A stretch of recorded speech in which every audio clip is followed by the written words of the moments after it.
والذین یحاجون فی اللہ من بعد ما استجیب لہ حجتہم داحدۃ عند ربہم، جو لوگ اللہ کے بارے میں اس کو تسلیم کر لیے جانے کے بعد جھگڑا کرتے ہیں، یعنی اللہ کو جان چکے ہیں اس کے بعد بھی اللہ کے بارے میں جھگڑتے ہیں، جیسے ایگنوسٹک پیپل، ان کی دلیل ان کے رب کے نزدیک باطل ہے، ان پہ اللہ کا غضب ہے، ان کے لیے شدید عذاب ہے۔ اللہ ہی ہے جس نے حق کے ساتھ کتاب اور ترازو نازل کی، اس کا مطلب ہے اللہ کی طرف سے ہے کتاب، یعنی یہ ہولی بک بھی، اور ترازو میزان اسکیل۔ اور آپ کو کیا معلوم شاید قیامت قریب ہی ہو۔ جو لوگ اس قیامت پر ایمان نہیں رکھتے وہ اس کے لیے جلدی مچاتے ہیں، اور جو لوگ ایمان لائے وہ اس سے ڈرنے والے ہوتے ہیں، وہ جانتے ہیں کہ وہ برحق ہے۔ آگاہ رہو، بلا شبہ جو لوگ قیامت کے بارے میں جھگڑتے ہیں وہ دور کی گمراہی میں ہیں۔ اللہ اپنے بندوں پہ بہت مہربان ہے، وہ جسے چاہتا ہے رزق دیتا ہے اور خوب طاقتور ہے، نہایت غالب ہے۔ جو شخص آخرت کی کھیتی چاہتا ہے ہم اس کے لیے اس کی کھیتی میں اضافہ کرتے ہیں، یعنی جو آخرت چاہتا ہے اللہ تعالیٰ اس کو جو وہ کام کر رہا ہے اس میں بونس دیتے رہتے ہیں، بڑھاتے رہتے ہیں، اضافہ کرتے رہتے ہیں۔ اور جو شخص دنیا کی کھیتی چاہتا ہے ہم اسے اس میں سے کچھ دے دیتے ہیں۔ یہ ہے فرق آخرت کا اور دنیا کا۔ اگر صرف دنیا مانگ رہے ہیں تو دنیا میں بھی مل ہی جائے گا، لیکن اس کے لیے آخرت میں کوئی حصہ نہیں۔ اور اگر آخرت مانگ رہے ہیں تو آخرت میں تو بے شک ملے گا، ساتھ میں دنیا میں بھی مل جائے گا۔ آپ ظالموں کو دیکھیں، ورس 21، کیا ان کے لیے اللہ کے سوا شریک ہیں جنہوں نے ان کے لیے وہ دین مقرر کیا جس کا اللہ نے حکم نہیں دیا؟ اور اگر وعدے کے دن فیصلہ کرنے کی بات نہ ہوتی تو یقیناً فیصلہ کر دیا جاتا، بلا شبہ ظالم لوگوں کے لیے دردناک عذاب ہے۔ آپ ظالموں کو دیکھیں گے وہ ان عملوں کی سزا سے ڈر رہے ہوں گے جو انہوں نے کمائے، جبکہ وہ سزا انہیں مل کے رہے گی، اور جو لوگ ایمان لائے نیک عمل کیے وہ جنت کے باغات میں ہوں گے، ان کے لیے ان کے رب کے پاس وہ سب کچھ ہوگا جو وہ چاہیں گے، اور یہی بہت بڑا فضل ہے۔ یہی فضل ہے جس کی اللہ اپنے ان بندوں کو خوشخبری دیتا ہے جو ایمان لائے اور انہوں نے نیک عمل کیے۔ اے نبی آپ کہہ دیجئے میں تم سے اس رسالت پہ کوئی صلے کا سوال نہیں کرتا، مگر رشتہ داری کی محبت ضرور چاہتا ہوں۔ جو شخص کوئی نیکی کماتا ہے ہم اس کے لیے اس میں بھلائی بڑھا دیتے ہیں، بے شک اللہ بخشنے والا ہے، قدردان ہے۔ کیا وہ کہتے ہیں اس نے اللہ پہ جھوٹ گھڑ لیا؟ سو اگر اللہ چاہے تو آپ کے دل پہ مہر لگا دے، اور اللہ باطل کو مٹاتا ہے اور حق کو اپنے کلمات کے ذریعے ثابت کرتا ہے۔ بلا شبہ وہ سینوں کے راز خوب جانتا ہے، اور وہی تو ہے جو اپنے بندوں کی توبہ قبول کرتا ہے اور ان کی برائیوں سے درگزر فرماتا ہے، اور جو کچھ تم کر رہے ہو اسے جانتا ہے۔ چلیں یہیں تک رکھ لیتے ہیں، آیت 25 تک۔ سبحانک اللہم و بحمدک نشہد ان لا الہ الا انت نستغفرک و نتوب الیک۔ السلام علیکم ورحمۃ اللہ وبرکاتہ۔ ہم اس وقت حوامیم پڑھ رہے ہیں، جو بھی صورتیں ہیں حامیم سے جو شروع ہوتی ہیں حوامیم ہیں، اور آپ نوٹ کر رہے ہوں گے کہ اب جیسے جیسے قرآن کا اینڈ ہوگا، یعنی ہم قرآن کی اینڈ کی طرف آئیں گے صورتوں کے، ایسے ایسے آخرت، توحید، عقیدہ آخرت سے متعلق اسپیشلی آیات بڑھتی چلی جائیں گی۔ مکی صورتیں ہی زیادہ آئیں گی، کچھ بیچ میں مدنی صورتیں، لیکن آخرت کے بارے میں، عذاب کی آیتوں کے بارے میں، وارننگز، وعیدیں، عذاب یافتہ قومیں، بار بار یہ ذکر آئے گا تاکہ ہم ڈر جائیں، ہم ہل جائیں، ہم خوف کر جائیں، ہمیں پتہ چل جائے کہ آگے کیا ہونے والا ہے، اور ہم ابھی سے تیاری کر لیں اور اس برے انجام سے بچ جائیں۔ تو ان صورتوں کو کیونکہ یہ نہ سمجھیں کہ یہ تو وہی آیتیں روز آ جاتی ہیں، یہ ریپیٹیشن اسی لیے ہے کہ ہمارے دلوں کو جا جا کے ہٹ کریں یہ آیتیں، روز پڑھیں، روز سنیں، روز دہرائیں۔ جو آپ کو ریویو بھیجا جاتا ہے روزانہ رات کو سونے سے پہلے، اس پارے کے ریویو کو جو ہم آپ کو رمضان 20 گروپ پہ بھیجتے ہیں، ضرور ایک نظر دیکھ لیا کریں۔ یہ نہ ہو کہ ہم ابھی پڑھیں، ابھی ہمارے آنسو نکلیں، ہم روئیں، دعا کریں، اور پھر اس کے بعد جیسے ہی کلاس ختم ہو کچن میں چلے گئے، افطار بنا لی، کاموں میں بزی ہو گئے اور سب کچھ بھول گئے۔ اسی لیے ہم ڈیلی وہ ریویو آپ کو بھیجتے ہیں۔ چلیں شروع کرتے ہیں۔ اعوذ باللہ من الشیطان الرجیم۔ ورس 25 کو میں دوبارہ سے پڑھ لیتی ہوں جہاں ہم نے کل ختم کیا تھا۔ وَهُوَ الَّذِي يَقْبَلُ التَّوْبَةَ عَنْ عِبَادِهِ وَيَعْفُو عَنِ السَّيِّئَاتِ وَيَعْلَمُ مَا تَفْعَلُونَ، اور وہی تو ہے جو اپنے بندوں کی توبہ قبول کرتا ہے اور ان کی برائیوں سے درگزر فرماتا ہے، اور جو کچھ تم کر رہے ہو اسے جانتا ہے۔ تو پہلے اللہ تعالیٰ نے یہ چیز، اس بات کا یقین دلا دیا کہ اللہ توبہ قبول کرتے ہیں، اور بہت سارے لوگوں کی توبہ قبول کرنے کے بعد بڑے بڑے گناہوں کو بھی اگنور کر دیتے ہیں، معاف کر دیتے ہیں، درگزر کر دیتے ہیں، ڈھانپ دیتے ہیں۔ لیکن کنڈیشن کیا ہے؟ کہ توبہ کیا ہو؟ سچی ہو۔ اور توبہ کی کنڈیشنز آپ کو میں نے پہلے بھی بتائی تھی کہ سب سے پہلے اپنے دل میں شرمندگی ہو، ندامت ہو، اور اس کے بعد پھر انسان اس کام کو فوراً چھوڑ دے جس پہ اس کو ندامت ہو رہی ہے۔ تیسرا، یہ عہد کرے کہ آئندہ میں یہ کام کبھی نہیں کروں گی، اور اگر اللہ کے ساتھ نہیں دنیا والوں کے ساتھ کچھ غلط کیا ہے تو پھر جا کے اس سے معافی مانگے۔ تو ندامت شرط ہے، کنڈیشن ہے، تب اللہ تعالیٰ ایسی توبہ قبول کرتے ہیں کہ انسان کے بڑے بڑے گناہ معاف کر دیتے ہیں۔ پھر آگے 26 میں اللہ کہتا ہے وَيَسْتَجِيبُ الَّذِينَ آمَنُوا، وہ ان لوگوں کی دعا قبول کرتا ہے جو ایمان لائے، وَعَمِلُوا الصَّالِحَاتِ، اور انہوں نے نیک عمل کیے، وَيَزِيدُهُم مِّن فَضْلِهِ، اور وہ انہیں اپنے فضل سے زیادہ دیتا ہے، اور کافروں کے لیے شدید عذاب ہے۔ تو اب یہاں سے اس آیت کو پڑھ کے کوئی اللہ پہ یہ جھوٹ نہیں باندھ سکتا کہ اللہ دعائیں نہیں سنتا، اللہ دعائیں قبول نہیں کرتا۔ ایسا نہیں ہو سکتا، یہ جھوٹ باندھنے میں آئے گی یہ بات کہ اللہ میری سنتا ہی نہیں ہے، میں نے تو کتنے وظیفے پڑھ لیے، اللہ کیوں نہیں سنتا۔ ایسے جملے کبھی زبان سے نہیں نکالیں کہ اللہ نہیں سنتا۔ اللہ السمیع العلیم ہے، وہ سب کچھ سنتا ہے، ہمارے دلوں کے اندر جو دعا بھی زبان پہ بھی نہیں آئی ہوتی وہ بھی جان لیتا ہے۔ تو یہاں پہ اللہ کہہ رہا ہے کہ وہ دعا قبول کرتا ہے، تو آپ کے لیے امید ہے کہ اللہ ہماری دعائیں سنتا ہے اور قبول کرتا ہے، لیکن اس کی شرط کیا ہے قبولیت کی؟ کہ ایمان لاؤ اور نیک عمل کرو۔ تو ایمان لانے کے بعد کیا ہوتا ہے؟ اللہ تعالیٰ آپ کی دعائیں سنتے ہیں، قبول کرتے ہیں، اور نیک عمل کیا کرتے ہیں؟ قبولیت کے درجے کو بڑھاتے ہیں، اور پھر اللہ تعالیٰ قبول کر کے وہ بھی دے دیتے ہیں جو آپ نے نہیں مانگا ہوتا۔ اسے کہتے ہیں اللہ کا فضل، باؤنٹی آف اللہ۔ جو مانگا تھا وہ بھی دے دیا، جو نہیں مانگا تھا ساتھ میں وہ بھی دے دیا، بونس بنا کے ایکسٹرا۔ تو یہ ہے فضل۔ کنڈیشن پہ غور کرنا ہے، کیونکہ بعض لوگوں کے اعمال ایسے ہوتے ہیں جن کے لیے پھر یہ بات سچ ہے کہ پھر ان کی دعا قبول نہیں ہوتی۔ اور یہ بات ہم اس حدیث کو دیکھ لیتے ہیں، صحیح مسلم کی حدیث ہے۔ آپ صلی اللہ علیہ وسلم نے فرمایا ایک شخص دور سے آتا ہے، بہت پریشان حال ہوتا ہے، پراگندہ بال ہیں، یعنی اس کی اپیرنس سے پتہ چل رہا ہوتا ہے کہ بڑا ہی دور سے آیا ہے، پریشان۔ اور اگر وہ کعبے کا غلاف پکڑ کے کہتا ہے یا رب یا رب میری دعا قبول فرما، مگر اس کی دعا کیسے قبول ہو سکتی ہے جبکہ اس کا کھانا حرام، پینا حرام، گوشت پوست بھی حرام کمائی سے بنا ہو۔ کتنی خطرناک ہے یہ حدیث۔ وہ سارے لوگ اپنی اپنی ارننگز چیک کریں جو جاب کرتے ہیں، جو بزنس کرتے ہیں، اور جو بھی، چاہے ہمارے ہسبینڈز ہوں چاہے ہم خواتین ہوں، سب چیک کریں کہ اگر ہماری ارننگ میں، کمائی میں حرام کی کمائی شامل ہے تو پھر دعا قبول نہیں ہوتی۔ کیونکہ اس حدیث سے یہ بات پتہ چل رہی ہے، ہم سمجھتے ہیں دعا نہیں قبول ہو رہی، چلو عمرے پہ چلتے ہیں، عمرے پہ جا کے وہاں پہ دعا کریں گے تو اللہ قبول کرے گا۔ نبی صلی اللہ علیہ وسلم کہنے وہ کعبے کا غلاف پکڑ کے دعا کرتا ہے یا ربی یا ربی۔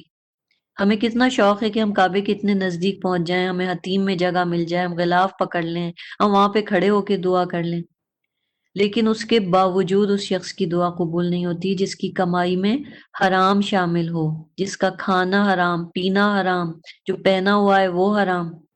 تو اس چیز کا خیال رکھنا ہے۔ 27، اور اگر اللہ اپنے تمام بندوں کے لیے رزق فراخ کر دیتا تو وہ زمین میں سرکشی کرتے۔ اب اوپر حرام کی بات آئی تو آگے اللہ نے بتا دیا کہ اگر اللہ تعالیٰ سب کو بہت زیادہ رزق دے دیتا تو پھر دنیا میں کیا ہوتا؟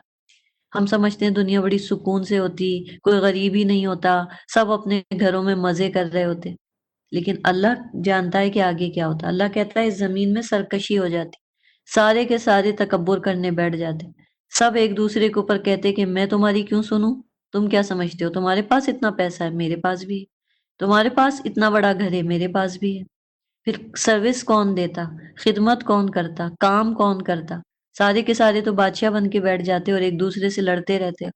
تو اللہ نے کہا کہ وہ اس اندازے سے رزق نازل کرتا ہے جتنا چاہتا ہے، یعنی اللہ کو یہ ایکوریٹلی پتا ہے کہ کتنا رزق کس انسان کو کتنا دینا ہے۔ ہم کہتے ہیں نا اے اللہ تو نے مجھے کیوں غریب بنایا، مجھے کیوں رزق کم دیا، باقیوں کو تو چھپر پھاڑ کے دیتا ہے۔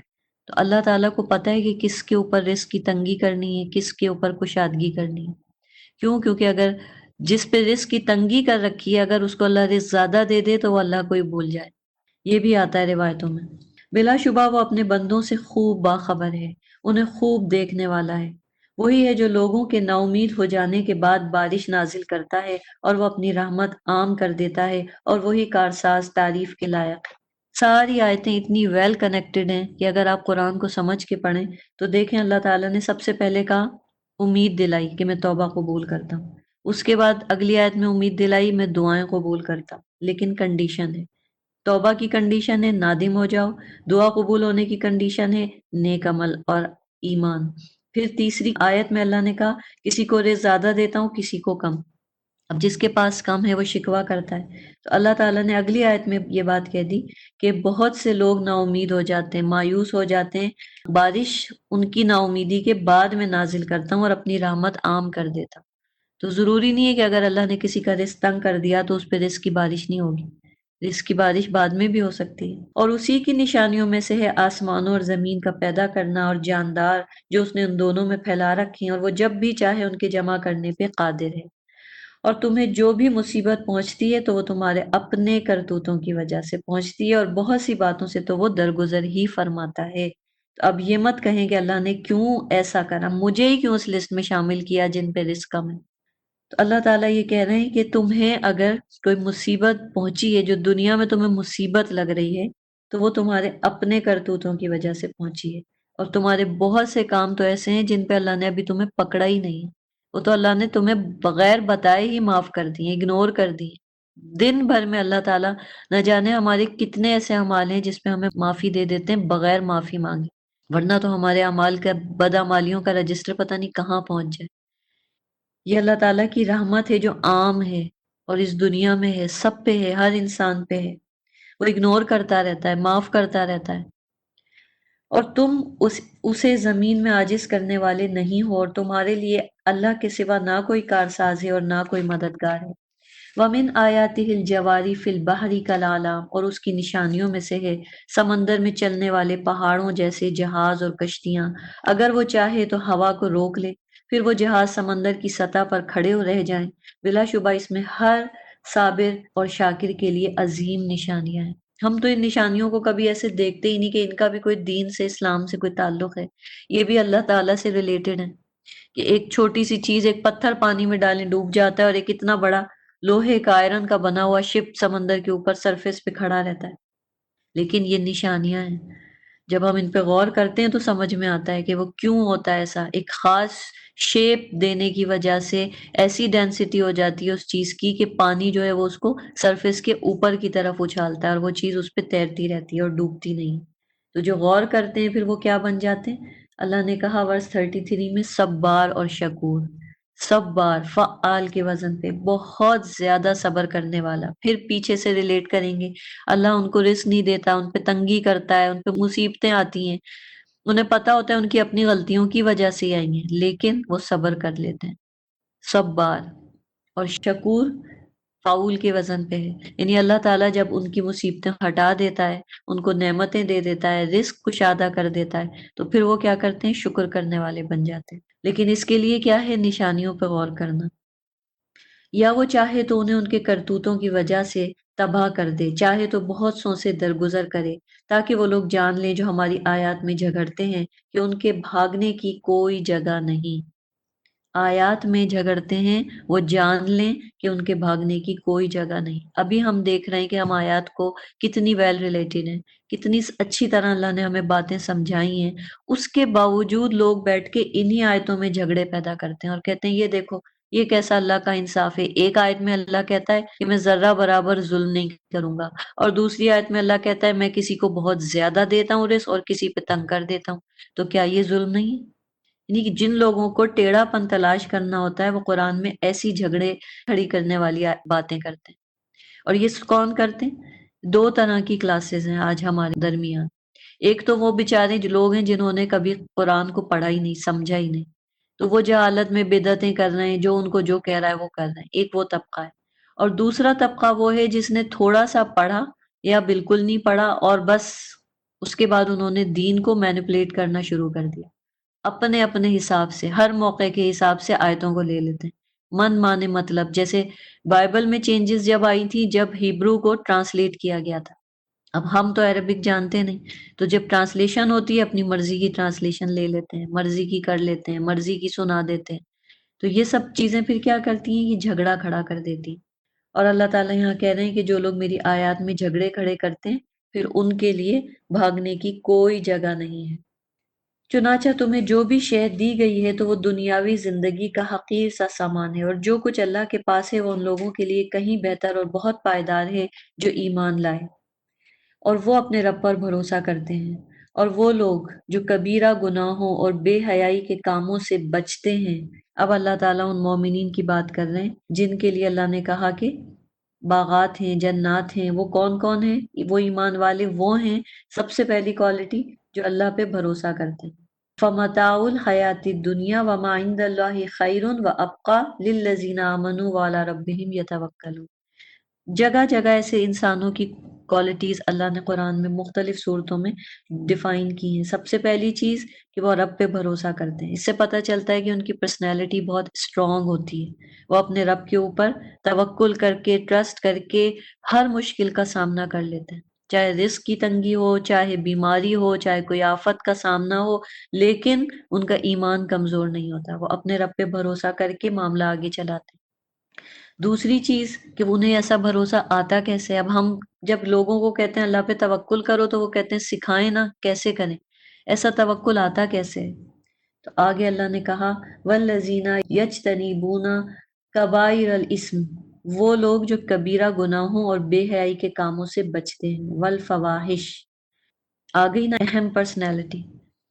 ہمارا آج کا کیا کرائٹیریا، ہم بالکل اس کے اپوزٹ ہے. دیکھیں اللہ کہہ رہا ہے بھروسہ اللہ پہ کرو. اللہ پہ بھروسہ کون کرتے ہیں؟ جو میجر سنس، کبیرہ گناہوں سے بچتے ہیں، بے حیائی کے کاموں سے بچتے ہیں. غصہ آتا ہے تو معاف کر دیتے ہیں، جب غصہ آئے تو معاف کر دیتے ہیں. ہم بالکل اس کے اپوزٹ ہیں.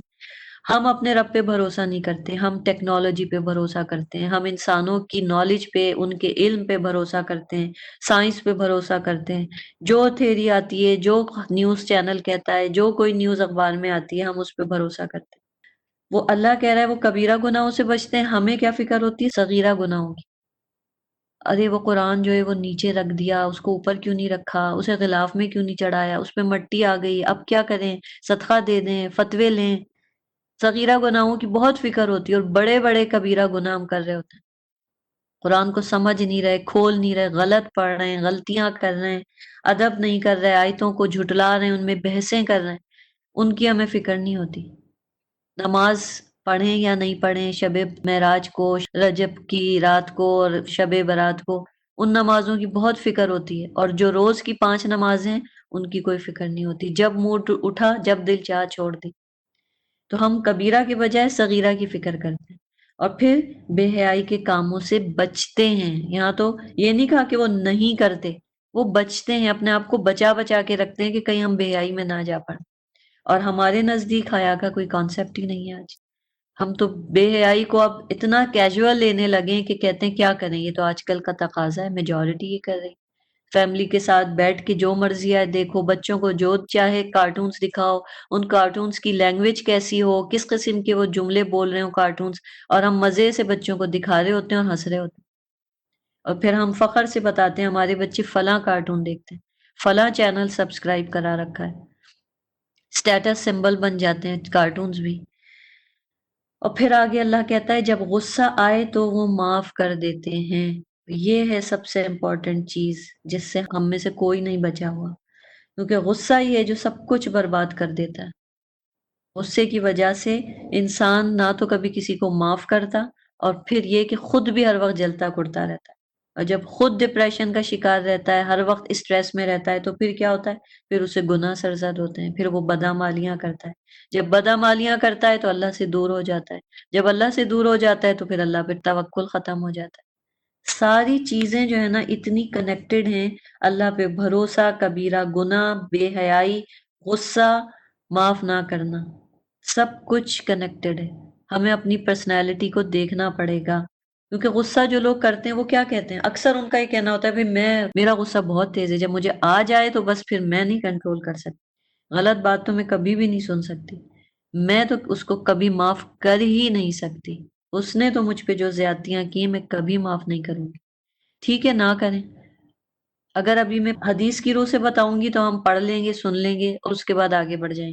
لیکن اگر میں سائنٹیفک وے میں بتاؤں تو سب کے کان کھڑے ہو جائیں کہ جو لوگ سب سے زیادہ غصہ کرتے ہیں ان کی باڈی پہ اس کے جو سائیڈ ایفیکٹس ہوتے ہیں تھوڑے عرصے میں آپ دیکھیں گے انہی کو کچھ ایسی خاص بیماریاں ہیں جیسے ہائپر ٹینشن لے لیں اور بھی بہت سی بیماریاں ہیں، وہ صرف غصہ کرنے کی وجہ سے ہوتی ہیں. جو انسان کا اینڈوکرائن سسٹم ہوتا ہے وہ اس کی وجہ سے ڈسٹرب ہو کے رہ جاتا ہے جو لوگ غصہ کرتے ہیں، کیونکہ وہ ایموشنل بہت ہوتے ہیں. اتنا شدید غصہ آتا ہے کہ پھر وہ اپنے غصے کو کنٹرول نہیں کر پاتے اور پھر اسی لیے وہ کبھی معاف نہیں کر پاتے. لیکن ہوتا کیا ہے کہ وہ ساری زندگی تکلیف میں رہتے ہیں، اسٹریس میں رہتے ہیں. جب وہ معاف نہیں کرتے، غصہ کرتے رہتے ہیں، ہر وقت وہ تکلیف میں رہتے ہیں. اس تکلیف کی وجہ سے ان کا ایمان کمزور ہو جاتا ہے کہ دیکھو ہم ہر وقت برے حال میں، اللہ تو ہماری مدد ہی نہیں کرتا. تو پھر ان کی مشکلیں نہیں ختم ہوتی، پھر وہ ناشکرے بھی بن جاتے ہیں.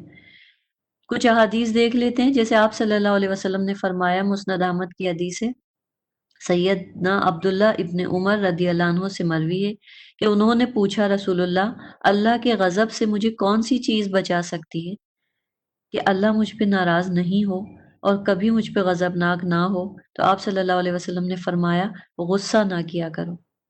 یعنی اتنی یہ چیز کنیکٹڈ ہے کہ اگر تم لوگوں پہ غصہ نہیں کرو گے تو اللہ تعالیٰ یہ دیکھیں گے کہ دیکھو میرا یہ بندہ اکثر اپنے غصے کو پی جاتا ہے، کنٹرول کر لیتا ہے میری خاطر. تو پھر اللہ تعالیٰ بھی اپنے غصے کو اور غضب کو ہٹا دیتے ہیں اس کے اوپر سے. اس سے متعلق کچھ اور حدیث بھی ہیں، وہ بھی دیکھ لیتے ہیں. آپ صلی اللہ علیہ وآلہ وسلم کی اگر ہم سنت کو دیکھیں تو ہم یہ دیکھیں گے کہ آپ صلی اللہ علیہ وسلم کو اپنی ذات کے لیے کبھی غصہ نہیں آتا تھا. کوئی ان کو دھکے دے دے، ان کے منہ پہ لوگوں نے تھوکا، ان کے گردن میں رومال ڈال کے، کپڑے ڈال کے ان کو گلا گھونٹ کے مارنے کی کوشش کی عقبہ بن نبی محیط نے، اور حضرت ابو بکر صدیق رضی اللہ عنہ نے آ کے بچایا، لیکن انہوں نے کبھی بھی ان ساری باتوں کے اوپر غصہ نہیں کیا. غصہ انہیں صرف جب آتا تھا جب کوئی دین کی بات کے اوپر پرابلم کھڑی ہو جاتی تھی، تب آپ کا چہرہ سرخ ہو جاتا تھا، لیکن آپ اپنے غصے کو پی جاتے تھے. یعنی غصہ آنا ایک نیچرل سی بات ہے. اگر آپ یہ کہتے ہیں مجھے بہت غصہ آتا ہے، آپ سچ کہتے ہیں، واقعی آتا ہوگا. لیکن اللہ تعالیٰ نے ہر انسان کو یہ کنٹرول دیا ہے کہ وہ اپنے غصے کو پی سکتا ہے. وہ ایک واقعہ ہے نا کہ حضرت امام حسین کے بیٹے تھے زین العابدین، ان کی جو خادمہ تھی ایک دفعہ آئی انہیں پانی دینے کے لیے، گرم گرم پانی تھا اور اس نے گرا دیا، ان کا ہاتھ جل گیا. غصے سے انہوں نے اسے دیکھا، اس نے جلدی سے وہ آیت پڑھ دی آل عمران کی، کاظمین الغیظ، غصے کو پینے والے. اور وہ سنتے ہی انہوں نے اپنے غصے کو کنٹرول کر لیا، پی گئے. پھر فوراً اس نے اگلی آیت پڑھ لی کہ جو نیک لوگ ہوتے ہیں وہ غصے کو پیتے ہیں اور لوگوں کو معاف کرتے ہیں. تو انہوں نے کہا اچھا جا، میں نے تجھے معاف کیا. اور پھر اس نے آگے کی آیت پڑھی، انما اللہ یحب المحسنین، اللہ احسان کرنے والوں کو پسند کرتا ہے. آخر انہوں نے اس کو آزاد ہی کر دیا، اس لونڈی کو. تو آپ صلی اللہ علیہ وآلہ وسلم کا ایک واقعہ ہے، یہ بخاری کی حدیث ہے کہ معاذ بن جبل رضی اللہ عنہ نے ایک دفعہ امامت کی اور انہوں نے عشاء کی نماز میں سورہ بقرہ شروع کر دی. آپ کو پتہ ہے سورہ بقرہ 2.5 پاروں پہ ہے. عشاء کی نماز میں سورہ بقرہ شروع کر دی تو ایک اعرابی جو تھا، جو رورل ایریاز کے لوگ ہوتے تھے، اس نے اپنی نماز توڑ دی اور اپنی الگ نماز پڑھنی شروع کر دی. جب لوگوں نے آپ صلی اللہ علیہ وسلم کو بتایا تو آپ کو معاذ پہ سخت غصہ آیا، بہت ناراض ہوئے آپ. لیکن آپ نے غصے کو کیسے کنٹرول کیا؟ آپ آئے اور آ کے آپ نے 3 دفعہ معاذ سے کہا، کیا تم لوگوں کو فتنے میں ڈالتے ہو؟ کیا تم لوگوں کو معاذ، کیا تم لوگوں کو فتنے میں ڈالتے ہو؟ یعنی ہر انسان کے لیے پاسبل نہیں ہوتا نا، دن بھر کے لوگ کام کاج کر کے آئے ہیں، کوئی چاہتا ہے کہ ہم لمبی نماز پڑھیں، کسی کے لیے مشکل ہوتا ہے. تو ہمیشہ جو لوگ کمزور ہیں ان کی طرف دیکھنا ہوتا ہے. تو آپ صلی اللہ علیہ وسلم کو بھی غصہ آیا، لیکن آپ نے غصے کو کنٹرول کیا اور لوگوں کو معاف کیا. اور وہ لوگ جنہوں نے اپنے رب کا حکم مانا اور نماز قائم کی اور ان کا ہر کام باہمی مشورے سے ہوتا ہے، یہ ہیں مزید کوالٹیز ان نیک لوگوں کی. اگلی آیت 38 بتا رہی ہے کہ وہ لوگ اپنے رب کا حکم مانتے ہیں، نماز قائم کرتے ہیں اور آپس میں کنسلٹیشن کرتے ہیں، شورا کرتے ہیں. مجلس شورا، ایک میٹنگ بٹھائی جاتی ہے نا جس کو ہم بولتے ہیں مجلس شورا، کنسلٹیشن میٹنگ. پیچھے بھی آپ نے دیکھا جب ہم نے پڑھا سورہ نمل میں کہ ملکہ سبا نے، جو کوئین آف شیبہ تھی، اس نے کیسے کنسلٹیشن کی تھی اپنے سارے درباریوں کے ساتھ، محل میں سارے لوگوں سے. پھر اس کے بعد فائنل ڈیسیشن اس نے خود لیا. لیکن کنسلٹیشن سے کیا ہوتا ہے کہ جو ٹیم ہوتی ہے اس کا ٹرسٹ ڈیولپ ہو جاتا ہے اپنے لیڈر کے اوپر. اور مشورہ کس طرح کرنا چاہیے؟ ہمیشہ اس شخص سے مشورہ کریں جو مشورہ دینے کے لائق ہو، سمجھدار ہو، سنسیئر ہو. جیسے خواب کے لیے تھا کہ خواب میں بھی آپ اسی سے مشورہ کریں، اسی کو سنائیں جو سمجھدار ہو. تو یہاں پہ مشورے کے لیے بھی یہی کہا جا رہا ہے. بہت سے لوگوں کو عادت ہوتی ہے کہ ہر ایک سے مشورہ کرتے ہیں، تو یہ غلط بات ہے. مشورہ آپ صرف سمجھدار سے کریں، اور جب آپ مشورہ کریں تو پھر عمل بھی کریں. بہت سے لوگوں کو مشورہ کرنے کی بہت زیادہ عادت ہوتی ہے، لیکن وہ کبھی کسی کے مشورے پہ عمل نہیں کرتے، بس صرف اوپینینز جمع کرتے رہتے ہیں. تو وہ چیز بھی غلط ہے. سمجھدار شخص سے مشورہ کریں، عمل کریں، اور اگر آپ لیڈر کے رول میں ہیں تو پھر مشورہ کرنے کے بعد فائنل ڈیسیشن لیں. اور آگے اللہ کہتا ہے اور ہم نے انہیں جو کچھ دیا ہے وہ اس میں سے خرچ کرتے ہیں، اور وہ لوگ جب ان پر ظلم اور زیادتی ہو تو وہ بس بدلہ لیتے ہیں. 39 والذین اذا اصابہم البغی هم ینتصرون. تو یعنی ہمارے مذہب میں کرسچینٹی کی طرح یہ نہیں ہے کہ ہم ایک مارے تو دوسرا گال آگے کریں کہ لاؤ دوبارہ مار دو. اسلام اس چیز کی اجازت دیتا ہے کہ اگر ظلم اور زیادتی بہت زیادہ ہو رہی ہے تو پھر آپ ایکشن لے سکتے ہیں، آپ کا ایک ایکشن پلان بن سکتا ہے، جائز ہے. لیکن اب بچے یہ نہ کہیں کہ ہمارے ماں باپ جو ہے وہ ہمیں تنگ کرتے ہیں، اب اس آیت میں لکھا ہے تو اب ہم بھی اپنے ماں باپ سے ویسے ہی بدلہ لیں گے جیسے انہوں نے ہمیں اجازت نہیں دی تھی فلاں کام کی، اب جب وہ بوڑھے ہوں گے ہم بھی انہیں اجازت نہیں دیں. تو یہ ہے غلط استعمال آیتوں کا. اللہ تعالیٰ یہاں پہ کن کی بات کر رہے ہیں؟ مومنین کی بات کر رہے ہیں. کانٹیکسٹ کو دیکھ کے آیتوں کو سمجھنا پڑتا ہے. یہاں کہا جا رہا ہے جن پہ ظلم اور زیادتی ہو. تو ظلم اور زیادتی سوسائٹی میں ہوتی ہے، کسی آفس میں ہوتی ہے، حکمرانوں کے ساتھ ہوتی ہے، گھروں میں سیاست چلتی ہے، گھروں کی پالیٹکس میں ہوتی ہے. تو اس جگہ پہ یہ کہا گیا کہ جتنی تم پہ زیادتی کی جائے بس اتنا بدلہ تم لے لو، لیکن اگر تم نے اس میں خود زیادتی کر دی تو غلط ہے. برائی کا بدلہ ویسی ہی برائی ہے، پھر جو معاف کر دے، صلح کر لے تو اس کا اجر اللہ کے ذمہ ہے. تو دو آپشنز ہیں، یہ یا تو آپ یہ کریں کہ جتنا آپ پہ ظلم ہوا ہے آپ اتنا بدلہ لے سکتے ہیں، ایک نمبر ون آپشن جائز ہے. نمبر ٹو یہ ہے کہ جتنا آپ پہ ظلم ہوا بھی نہیں آپ اس سے بڑھ کے اس پہ ظلم کر دیں تو پھر آپ کا شمار ظالموں میں ہوگا، نمبر ٹو. اور نمبر تھری کیا ہے کہ آپ معاف کر دیں. نمبر تھری میں آپ کو شیطان کہے گا کہ تم تو نقصان میں رہے، لیکن نہیں، نمبر تھری میں اللہ تعالیٰ نے خود لے لیا ذمہ اس شخص کا. جیسے کل میں نے آپ کو وہ حدیث بتائی تھی نا کہ اللہ تعالیٰ انسانوں میں سے بعض کا ذمہ لے لیں گے کہ ان کے اجر کا ذمہ میں نے لے لیا، قیامت کے دن میں ان کا اجر دوں گا. جو لوگ اللہ کی خاطر کسی کو معاف کریں گے تو قیامت کے دن جب سب لوگ جھکے ہوں گے اللہ کے سامنے، اللہ کہے گا چلو کھڑے ہو جاؤ جن کے اوپر میرا ذمہ ہے. تو جب وہ کھڑے ہوں گے تو اللہ کہے گا جاؤ بغیر حساب کتاب کے چلے جاؤ، کیونکہ تم نے میرے لیے دنیا میں لوگوں کو معاف کر دیا تھا. تو یہ اللہ کے ذمے چلا جاتا ہے اجر اگر آپ کسی کو معاف کر دیتے ہیں تو. بلا شبہ اللہ ظالموں کو پسند نہیں کرتا. حضرت عمر بن عبدالعزیز رحمۃ اللہ علیہ خلیفہ گزرے ہیں، بہت مشہور خلیفہ ہیں، خلفائے راشدین کے بعد کا ان کا زمانہ ہے. اور جب یہ آئے تھے تو اس زمانے میں بھی مسلمانوں میں پھوٹ پڑنی شروع ہو گئی تھی، لیکن انہوں نے بہت اچھے طریقے سے حکومت چلائی تھی. لیکن ہمیشہ سے آپ نے دیکھا ہوگا کہ مسلمانوں میں غدار جو ٹریٹرز ہوتے ہیں نا وہ شروع سے رہے، انہوں نے ہی ہمیشہ نقصان پہنچایا اسلام کو بھی اور حکومتوں کو بھی اور خلافتوں کو. تو حضرت عمر بن عبدالعزیز کو زہر دلوایا گیا، اپنے ہی ان کے خاندان کے لوگوں نے دلوایا، ان کے غلام سے کھانے میں زہر ملا دیا. انہوں نے وہ کھانا کھا لیا.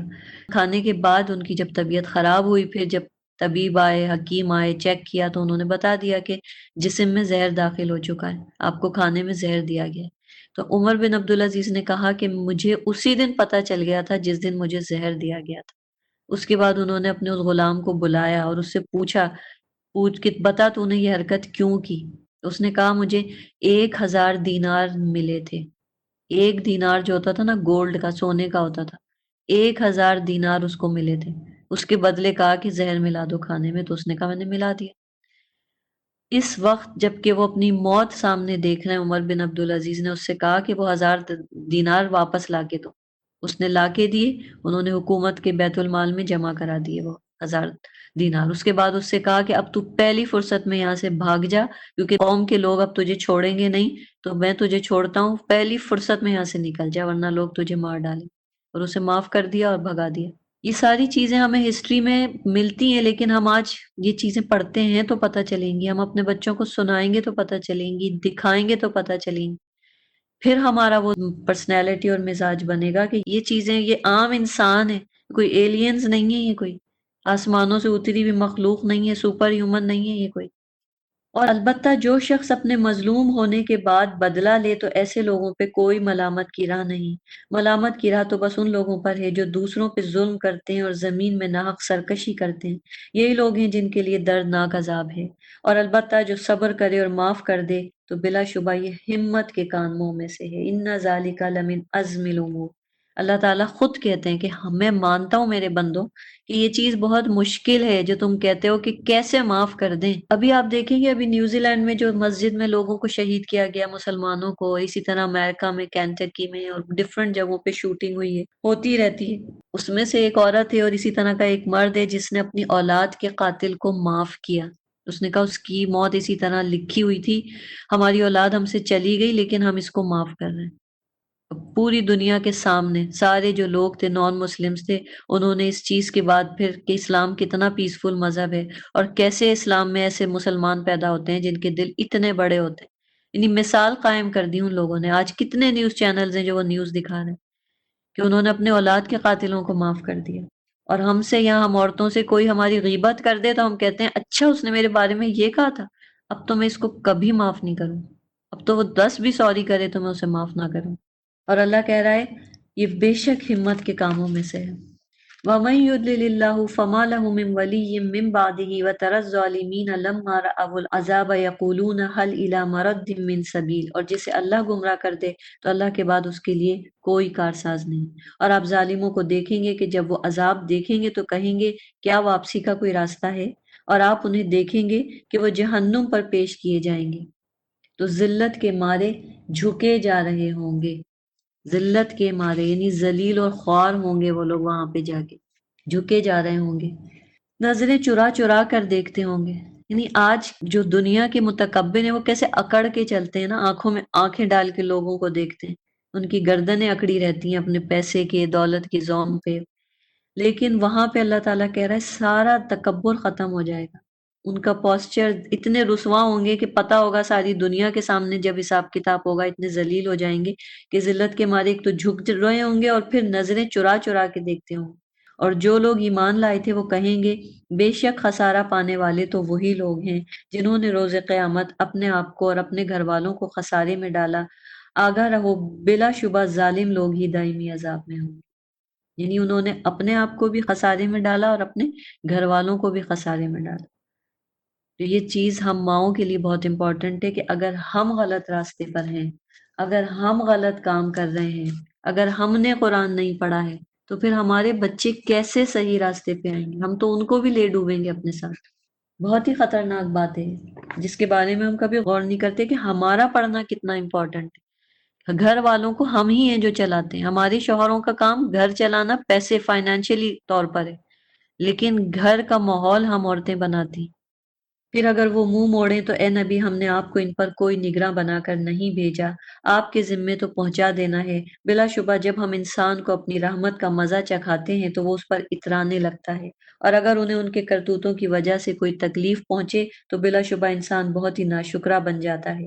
آسمانوں اور زمین کی بادشاہی اللہ ہی کے لیے ہے، وہ جو چاہے پیدا کرتا ہے، جسے چاہے صرف بیٹیاں عطا کرتا ہے، جسے چاہے صرف بیٹے عطا کرتا ہے، یا ان کو بیٹے بیٹیاں ملا کر دیتا ہے، اور جسے چاہے بے اولاد رکھتا ہے۔ بے شک وہ خوب جاننے والا، بہت قدرت والا ہے۔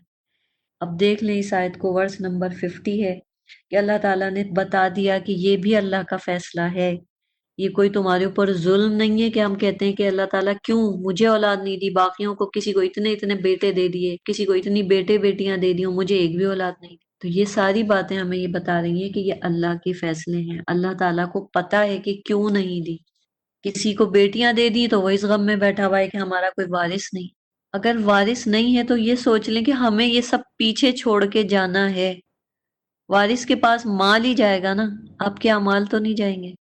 اپنے اعمال لے کے تو ہم قبر میں خود جائیں گے نا، ہمیں اپنے آگے والے اعمال کی فکر نہیں ہوتی، ہمیں یہ فکر ہوتی ہے جو اتنا مال جمع کر لیا ہے یہ پیچھے یہ کہاں جائے گا، یہ اگر وارث نہیں ہوئے یہ بیٹیوں کے دامادوں کے پاس چلا جائے گا، تو بس پھر اب وارث کے لیے دوڑ لگا دو، یا پھر جب اولاد نہیں ہے تو پھر حرام طریقوں کی طرف ہم مسلمان چلے جاتے ہیں۔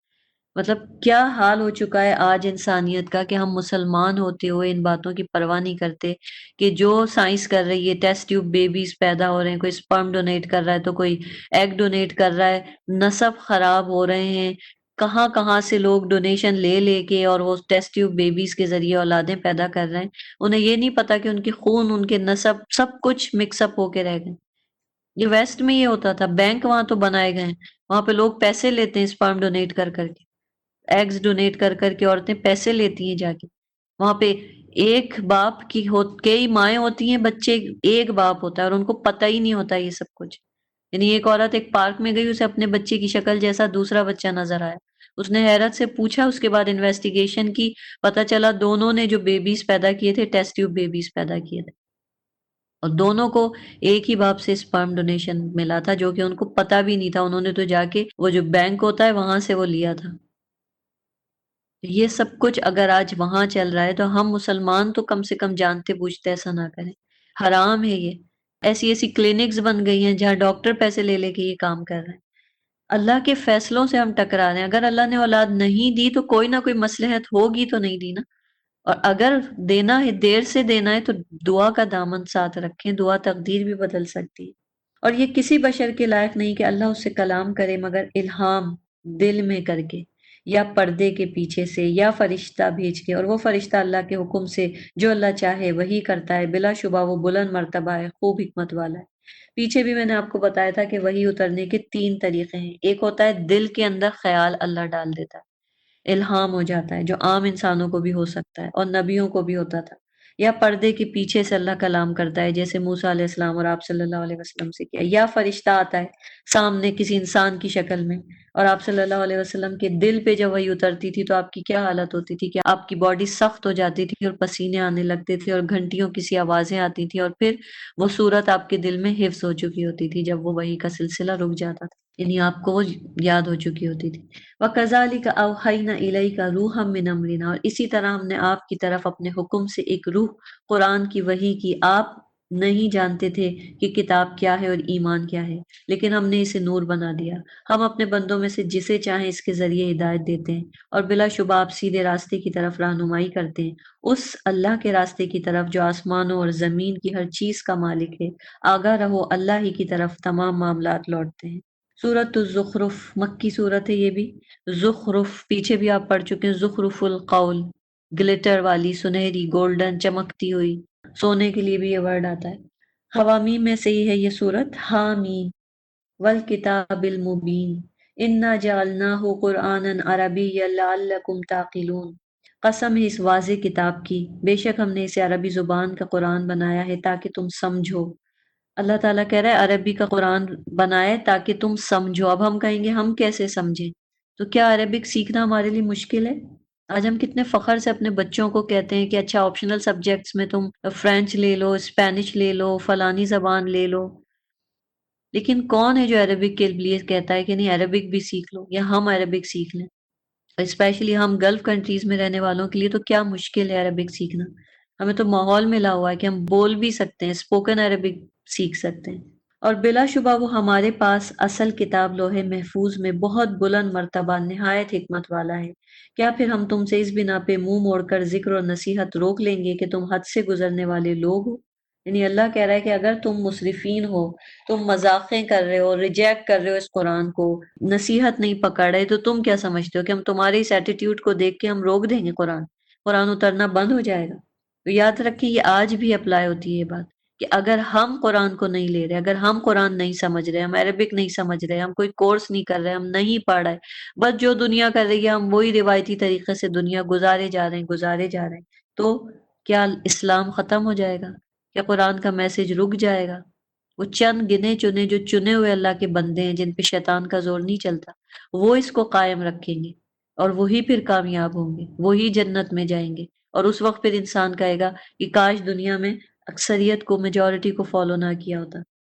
اور ہم نے پہلے لوگوں میں کتنے ہی نبی بھیجے، اور ان کے پاس جو بھی نبی آتا وہ اس سے مذاق ہی کرتے تھے، پھر ہم نے ان سے کہیں زیادہ زور آور لوگ ہلاک کر دیے اور اگلے لوگوں کی مثال گزر چکی ہے۔ یعنی ہمیشہ مذاق میں اڑا دیا گیا دین کو، ریلیجن جو ہے نا وہ ہمیشہ مذاق بن جاتا ہے. جو لوگ دین کو پریکٹس کرتے ہیں تو کیا ہوتا ہے، وہ ان کا مذاق بننا شروع ہو جاتا ہے. کوئی اپنے ٹخنوں سے اوپر پینٹ پہن لے اس کا مذاق بن جاتا ہے، داڑھی رکھ لے مذاق بن جاتا ہے، جو عورتیں نقاب کر لیں مذاق بن جاتا ہے، ان کے نام رکھ دیے جاتے ہیں. تو یہ ساری چیزیں ہم دیکھیں اللہ تعالیٰ بتا رہے ہیں کہ ہمیشہ ایسا رہا، نبیوں کا مذاق اڑایا گیا. آپ صلی اللہ علیہ وسلم نے زقوم کے درخت کی بات کی، انہوں نے مذاق اڑانا شروع کر دیا کہ چلو بھئی آگ میں سے درخت اگ رہا ہے، یہ کیا ہو گیا، تو دیوانے ہو گئے. معراج سے آئے تو کہا اب تو کنفرم دیوانے ہو گئے، راتوں میں اڑ کے وہ پہنچ گئے مکہ سے فلسطین. ہر چیز پہ آپ کا مذاق اڑایا گیا. لیکن آپ صلی اللہ علیہ وسلم کو اللہ تعالیٰ نے ہمیشہ تسلی دی کہ ایسا ہی ہوتا رہے گا. 19 فرشتوں کی کل ہم نے بات کی کہ جہنم پہ 19 فرشتے. مکے والوں نے کہا، ایک پہلوان نے کہا اچھا 19 فرشتے ہیں، اس میں سے 18 سے تو میں ہی نبٹ لوں گا، اور تم لوگوں کے لیے کیا ایک بھی کافی نہیں ہوگا، ایک سے تم نبٹ لینا. یعنی سوچیں اتنا زبردست قرآن پیش کیا جائے اور لوگ اس کو جوک بنا دیں. آج ہمارے گھروں میں ہر ایک مسلمان کے گھر میں قرآن رکھا ہوتا ہے، اس کے باوجود ہم بیٹھ کے قرآن کے بارے میں، جنت کے، دوزخ کے، فرشتوں کے بارے میں کیسے لطیفے جوک سنا سنا کے ہنس رہے ہوتے ہیں. اور اگر آپ ان سے سوال کریں کس نے آسمانوں اور زمین کو پیدا کیا تو یقیناً وہ یہی کہیں گے کہ انہیں نہایت غالب خوب جاننے والے نے پیدا کیا. وہ اللہ جس نے تمہارے لیے زمین کو بچھونا بنایا، اس میں تمہارے لیے راستے بنائے تاکہ تم راہ پاؤ. اور وہ اللہ جس نے آسمان سے پانی ایک اندازے سے نازل کیا، پھر ہم نے اس کے ذریعے مردہ شہر کو زندہ کیا. اسی طرح تم دوبارہ قبروں سے نکالے جاؤ گے.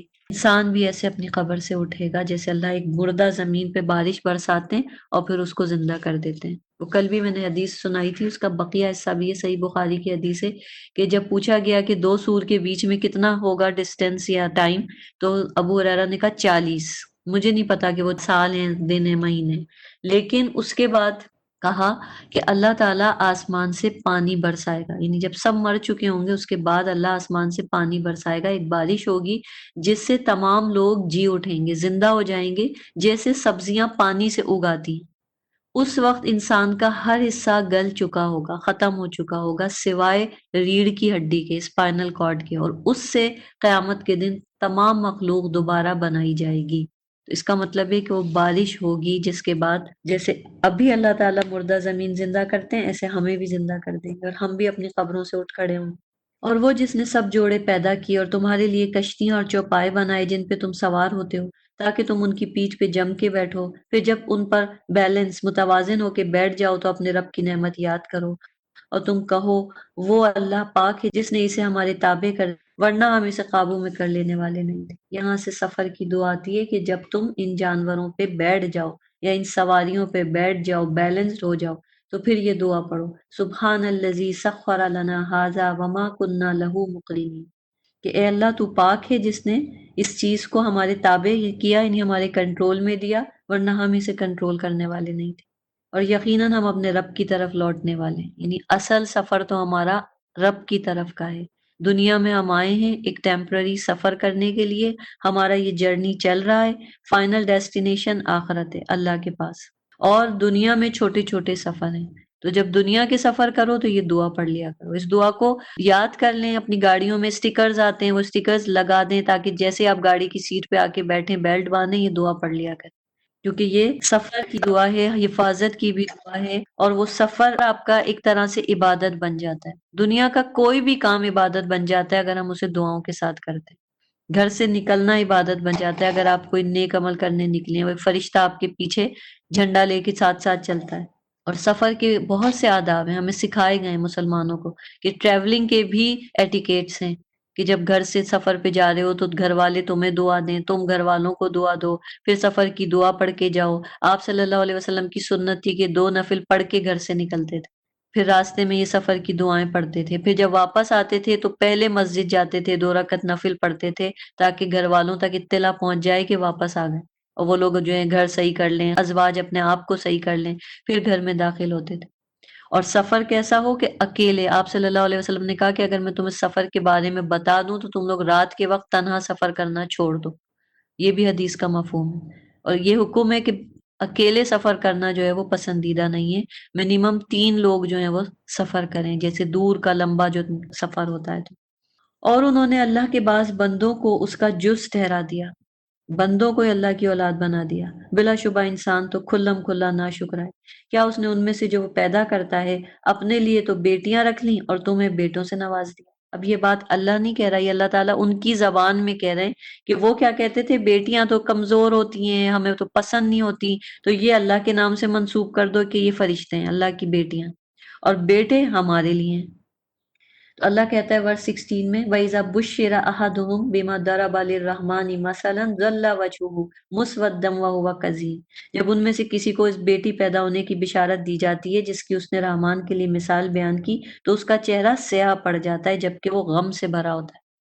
یعنی اللہ کے لیے تو بیٹیاں منسوب کرتے ہیں، لیکن جب خود کے بیٹی ہوتی ہے تو ان کے چہرے کالے ہو جاتے ہیں، غم سے بھر جاتے ہیں۔ یعنی ایک وہ غم ہوتا ہے نا قزیم، جو سانس کی نالی میں دم گھٹ رہا ہو، دبا رہا ہو کوئی انسان، ایسے وہ اپنا دانت پیستے ہیں کہ پھر بیٹی ہوگی۔ پیچھے یہ بھی آیت گزری ہے کہ اللہ تعالیٰ جس کو بھی دیتا ہے وہ رحمت ہے، جو نہیں دیتا وہ بھی رحمت ہے۔ پھر وہ کیا کہتے ہیں، کیا وہ اللہ کی اولاد ہے جس کی زیور میں پرورش کی جاتی ہے؟ یعنی اللہ تعالیٰ نہیں کہہ رہے، اللہ تعالیٰ ان کی زبان میں یہ بات کہہ رہے ہیں، وَمَن يُنَشَّأُ فِي الْحِلْيَةِ، یعنی وہ جو زیوروں میں پرورش کی جاتی ہے، یعنی عورت جو ہوتی ہے وہ نازک ہوتی ہے، نازک اندام ہوتی ہے، اس کی پرورش سے ہی کیا ہوتا ہے، اس کی بیوٹی، اس کا اوڑھنا پہننا، جویلری، وہ ڈیلیکیٹ ہوتی ہے، مرد کی طرح مضبوط نہیں ہوتی، تو اس کو کہتے تھے کہ یہ اللہ کی طرف منسوب کر دو، اور وہ جھگڑے میں اپنی بات واضح نہیں کر پاتی، عورت جو ہے وہ جھگڑے میں اپنی بات واضح نہیں کر پاتی، یعنی یہ وہ کمزوریاں ہیں جو ان کو نظر آتی تھی۔ ٹھیک ہے، یہ بات سچ ہے کہ جب کبھی ڈیبیٹ ہو تو عورت کیا ہوتی ہے، عورت دلائل کے ساتھ کم بات کرتی ہے، کیوں؟ کیونکہ وہ ایموشنل ہوتی ہے۔ جب بھی کہیں کوئی جھگڑا ہو، کوئی بحث ہو، تو وہ ایموشنل ہو کے کیا کرتی ہے، ٹاپک سے ہٹ جاتی ہے، بات کچھ اور ہی ہوتی ہے، وہ 10 اور باتیں بیچ میں لے آتی ہے، دلیل کے ساتھ بات بہت کم کرتی ہے، ٹو دا پوائنٹ کم کرتی ہے، چیخنا چلانا زیادہ شروع کر دیتی ہے، جھگڑا شروع کر دیتی ہے۔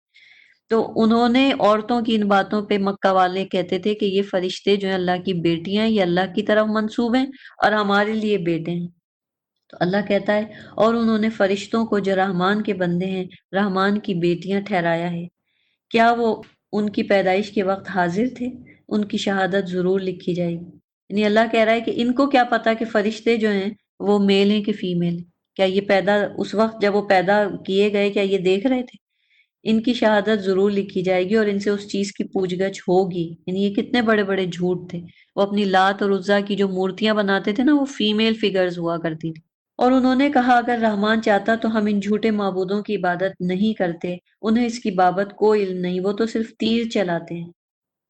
ہاں، یا ہم نے انہیں اس سے پہلے کوئی کتاب دی ہے سو وہ اسے مضبوطی سے تھامے ہوئے ہیں، مطلب یہ ایسی جھوٹی باتیں دلیل بنا کے پیش کیسے کر دیتے ہیں؟ نہیں، بلکہ انہوں نے کہا بلا شبہ ہم نے اپنے باپ دادوں کو ایک طریقے پہ پایا اور بے شک ہم تو انہی کے نقش قدم پہ چلنے والے ہیں۔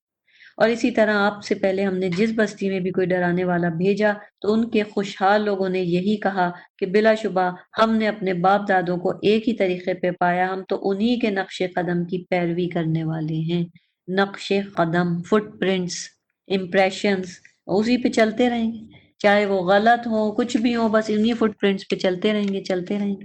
قَالَ وَلَوْ جِئْتُكُمْ بِأَهْدَىٰ مِمَّا وَجَدتُّمْ عَلَيْهِ آبَاءَكُمْ، نبی نے کہا اگرچہ میں تمہارے پاس اس سے زیادہ صحیح راستی کا طریقہ لایا ہوں جس پر تم نے اپنے باپ دادوں کو پایا، وہ کہنے لگے یقیناً تمہیں جس کے ساتھ بھیجا گیا ہے ہم تو اس کا انکار کرتے ہیں، ہمارے باپ دادا ہی صحیح ہیں، تم جھوٹے ہو، تم غلط ہو۔ چنانچہ ہم نے ان سے انتقام لیا، پھر دیکھیے جھٹلانے والوں کا کیا انجام ہوا۔ اور جب ابراہیم نے اپنے باپ اور اپنی قوم سے کہا بلا شبہ میں ان بتوں سے بیزار ہوں جن کی تم عبادت کرتے ہو، اب مکہ والوں کو یہ باتیں بتائی جا رہی ہیں کہ تم دیکھ لو کہ تم لوگوں نے نبی کو ہمیشہ اسی طرح جھٹلایا، باپ دادا ہر موقع پہ کہتے تھے نہیں، باپ دادا کے دین کو نہیں چھوڑیں گے۔ ابو طالب کو مرتے مرتے ابو جہل نے کہا کیا تم باپ دادا کے دین کو چھوڑ کے مرو گے، اور نہیں اسلام قبول کرنے دیا۔ تو آگے ابراہیم علیہ السلام کی مثال آ رہی ہے کہ جس کو تم اپنا دین سمجھتے ہو، مکے والے کہتے تھے ہمارا دین ابراہیم کا دین، اور اس کو اپنی مرضی کا بنایا ہوا تھا، تو یہاں کہا جا رہا ہے کہ اس ابراہیم کی باتیں اگر تم کرتے ہو، باپ دادوں کو فالو کرتے ہو، تو تمہارے باپ دادا تو ابراہیم تھے، اور ابراہیم نے اپنے ہی باپ کو فالو نہیں کیا، ابراہیم نے تو اپنے سارے انسسٹرز کو فالو نہیں کیا اور سب کے سامنے کہہ دیا کہ میں تو بیزار ہوں جن کی تم عبادت کرتے ہو۔ سوائے اس اللہ کے جس نے مجھے پیدا کیا، تو بے شک وہی جلد میری رہنمائی فرمائے گا۔ اور ابراہیم اپنی اولاد میں بھی اسی کلمے کو ایک باقی رہنے والا کلمہ بنا گئے تاکہ وہ اللہ کی طرف رجوع کریں، بلکہ میں نے انہیں اور ان کے باپ دادوں کو فائدہ پہنچایا حتیٰ کہ ان کے پاس حق اور کھول کر بیان کرنے والا رسول آ گیا، اور جب ان کے پاس حق آیا تو انہوں نے کہا یہ تو جادو ہے اور بلا شبہ ہم اس کے منکر ہیں، اور انہوں نے کہا یہ قرآن ان دونوں شہروں میں سے کسی بڑے آدمی پہ کیوں نہیں نازل کیا گیا۔ اب ایک اور اعتراض، جب ماننا نہیں ہوتا تو دیکھیں لوگ کتنے ججمنٹل ہو کے باتیں کرتے ہیں نا۔ آج ہماری پالیٹکس میں یہ باتیں ہوتی ہیں تو یہ وہ مکہ کی پالیٹکس میں بھی یہی باتیں ہوتی تھی کہ وہ کہنے لگے کہ اگر یہ شخص جس کی تربیت جب باپ زندہ نہیں، پہلے دادا نے پالا عبد المطلب، پھر ابو طالب کی اتنی اولادیں تھیں، ان کا گھر کا خرچہ نہیں چلتا تھا کہ حضرت علی کو آپ صلی اللہ علیہ وسلم کے پاس بھیج دیا تھا، آپ کے گھر میں رہتے تھے، تو یہ شخص کیوں اللہ نے چنا؟ اگر سچا بھی ہے، نبی تم کہتے ہو کہ واقعی آخری نبی ہے، تو پورے مکہ میں صرف یہی محمد صلی اللہ علیہ وسلم ہی رہ گئے تھے۔ یہ جو اتنے بڑے بڑے ہمارے سردار ہیں، مکہ کا سردار کون تھا؟ ولید بن مغیرہ، طائف کا سردار تھا وہ عروہ بن سخفی، تو یہ کیوں نہیں سلیکٹ ہوئے؟ ان میں دیکھو گٹس ہیں، انٹلیکچوئل ہیں، پڑھے لکھے ہیں، سرداری کرنا آتی ہے، ان کو تو ریجیکٹ کر دیا اور اس کو سلیکٹ کر لیا۔ تو اللہ کہتا ہے کیا وہ آپ کے رب کی رحمت تقسیم کرتے ہیں؟ یعنی کیا یہ فیصلے کریں گے، یہ سلیکشن کریں گے، یہ الیکشن کریں گے؟ ہم ہی نے دنیاوی زندگی میں ان کے درمیان ان کی روزی تقسیم کی، اور ہم ہی نے درجات میں انہیں ایک دوسرے پہ برتری دی تاکہ وہ ایک دوسرے کو خدمتگار بنائیں، اور آپ کے رب کی رحمت اس سے بہت بہتر ہے جو وہ جمع کرتے ہیں۔ تو اللہ نے کہا جس چیز پہ یہ اطراء ہیں میری رحمت اس سے بہت زیادہ ہے، اس پیسے کو تو میں نے جان بوجھ کے اس طرح ڈیوائڈ کیا ہے کہ کوئی سروس کرنے والا ہو، کوئی سروس لینے والا ہو، کوئی نوکر ہو تو کوئی بادشاہ ہو۔ اور اگر یہ ڈر نہ ہوتا کہ تمام لوگ ایک ہی گروہ کافر ہو جائیں گے تو ہم ان لوگوں کے لیے جو رحمان کے ساتھ کفر کرتے ہیں ان کے گھروں کی چھتیں چاندی کی بنا دیتے، سیڑھیاں چاندی کی بنا دیتے جن پہ وہ چڑھتے، ان کے گھروں کے دروازے اور تخت بھی چاندی کے بنا دیتے جن پہ وہ تکیے لگا کے بیٹھتے، اور سونے کے، اور یہ سب کچھ بس دنیاوی زندگی کا سامان ہے، اور آخرت آپ کے رب کے نزدیک متقین کے لیے ہے۔ تو اللہ کہہ رہا ہے کہ یہ جن سرداروں کی باتیں کر رہے ہیں کہ ہم نے انہیں نبی کیوں نہیں بنایا، تو یہ جس مال کو اتنا سمجھتے ہیں کہ گھروں کی چھتیں چاندی کی، سیڑھیاں چاندی کی، گھروں کے دروازے چاندی کے اور سونے کے، تو یہ سب چیزوں کی ویلیو کیا ہے؟ اللہ کے نزدیک تو ان کی کوئی ویلیو ہی نہیں ہے، ہم تو ان کو مانتے ہی نہیں ہیں۔ یہ تو دنیا کا سامان ہے، یہ تو فریب دینے والا دھوکے کا سامان ہے، اصل چیز تو آخرت ہے۔ اسی لیے آپ دیکھیں گے کہ اللہ دنیا میں لوگوں کو سونوں میں تول رہا ہے، چاندی میں تول رہا ہے۔ آج لوگوں کے گھروں میں دیواروں میں سونے اور چاندی جڑے ہوئے ہیں، لوگ اپنی ایسی ایسی والز بنا رہے ہیں کہ کسی میں گولڈ لگا ہوا ہے، پلرز میں گولڈ لگے ہوئے ہیں، تو کہیں پہ چاندی لگی ہوئی ہے، کرٹنز میں گولڈ لگے ہوئے ہیں، کارپٹس میں گولڈ لگے ہوئے ہیں۔ تو یہ سب چیزیں کیا ہیں؟ اللہ کے نزدیک ان کی کوئی ویلیو نہیں۔ وَمَن يَعْشُ عَن ذِكْرِ الرَّحْمَنِ نُقَيِّضْ لَهُ شَيْطَانًا فَهُوَ لَهُ قَرِينٌ۔ یہ بھی بہت ہی خطرناک آیت ہے، ورس 36۔ اور جو رحمان کے ذکر سے اندھا ہو جائے تو ہم اس کے لیے ایک شیطان کو مقرر کر دیتے ہیں، پھر وہ اس کا ساتھی بن جاتا ہے، اور بلا شبہ وہ شیاطین انہیں سیدھے راستے سے روکتے ہیں جبکہ وہ خیال کرتے ہیں کہ بے شک وہ ہدایت پر ہیں۔ حتیٰ کہ جب وہ گمراہ شخص ہمارے پاس آئے گا تو شیطان سے کہے گا کاش میرے اور تیرے درمیان مشرق اور مغرب کی دوری ہوتی، تو بڑا برا ساتھی نکلا۔ تو اللہ نے یہاں کہا کہ شیطان کو اللہ تعالیٰ کسی کا کولیگ بنا دیتا ہے، چمٹا دیتا ہے، اس کے پیچھے لگا دیتا ہے، جیسے میزائل پیچھے لگ جاتا ہے نا، ایسے شیطان پیچھے لگ جاتا ہے، بس جہاں جہاں وہ بندہ جائے گا وہ شیطان ساتھ ساتھ جائے گا۔ اور وہ کیا کرتا ہے؟ وہ شیطان اس کو سیدھے راستے سے روکتا رہتا ہے، اور وہ سارے غلط کام اس سے کرواتا رہتا ہے، اور یہ بندہ کیا سمجھتا رہتا ہے؟ میں تو بالکل صحیح ہوں، میں تو کچھ بھی غلط نہیں کر رہی، میں تو بالکل ٹھیک ہوں۔ اسے اسے اپنے گناہ ہی نظر نہیں آتے۔ اور یہ سب سے خطرناک سٹیج ہوتی ہے جب انسان کو یہ سینس ختم ہو جائے کہ وہ گناہ کر رہا ہے۔ دیکھیں ایک ہوتا ہے، ہم میں سے بہت سے لوگ ہیں پہلے حجاب نہیں کرتے تھے، الحمدللہ آپ کرتے ہیں، لیکن جب ہم نہیں کرتے تھے اس وقت ہمیں یہ سینس تھا کہ ہم غلط کر رہے ہیں، ہم کوئی اچھا کام نہیں کر رہے، اور ہم کہتے تھے جب اللہ ہدایت دے گا کبھی ہم بھی کر لیں گے۔ اس طریقے سے ٹالتے رہتے تھے، لیکن گناہ کو گناہ سمجھتے تھے۔ تو آج اللہ نے ہمیں توفیق دے دی کہ ہم نے اللہ تعالیٰ کی خاطر حجاب کر لیا۔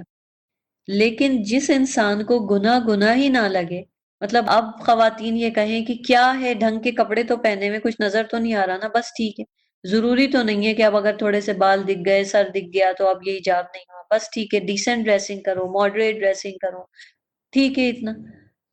تو یہ کیا ہے کہ گناہ ہی نظر نہیں آ رہا. اس کا مطلب ہے کہ شیطان ان کو یہ چیز کنونس کر دیتا ہے کہ تم کچھ بھی غلط نہیں کر رہے.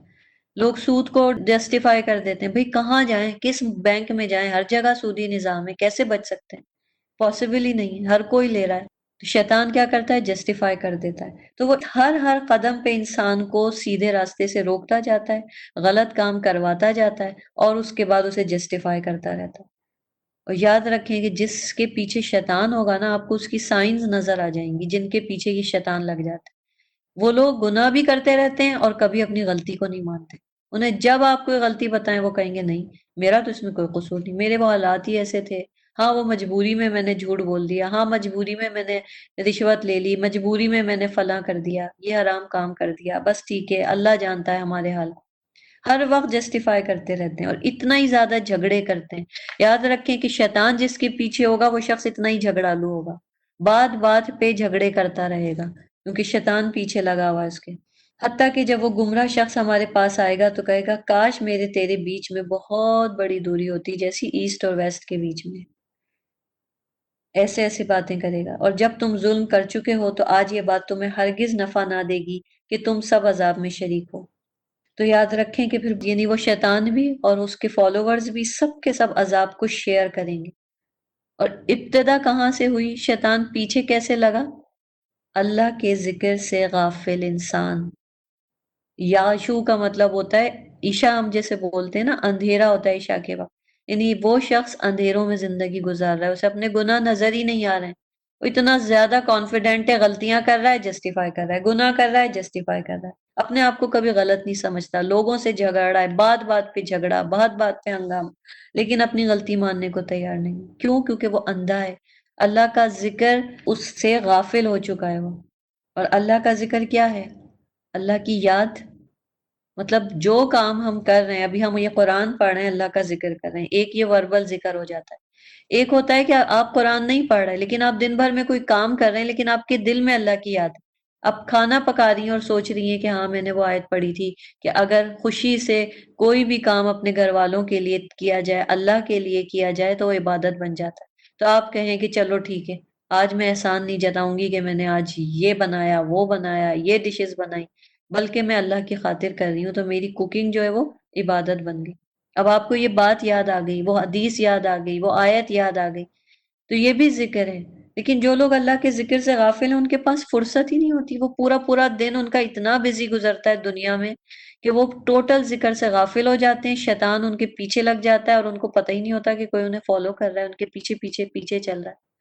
ورس 40. کیا پھر آپ بہروں کو سنا سکتے ہیں یا آپ اندھوں کو راہ دکھا سکتے ہیں اور ان کو جو کھلی گمراہی میں ہیں؟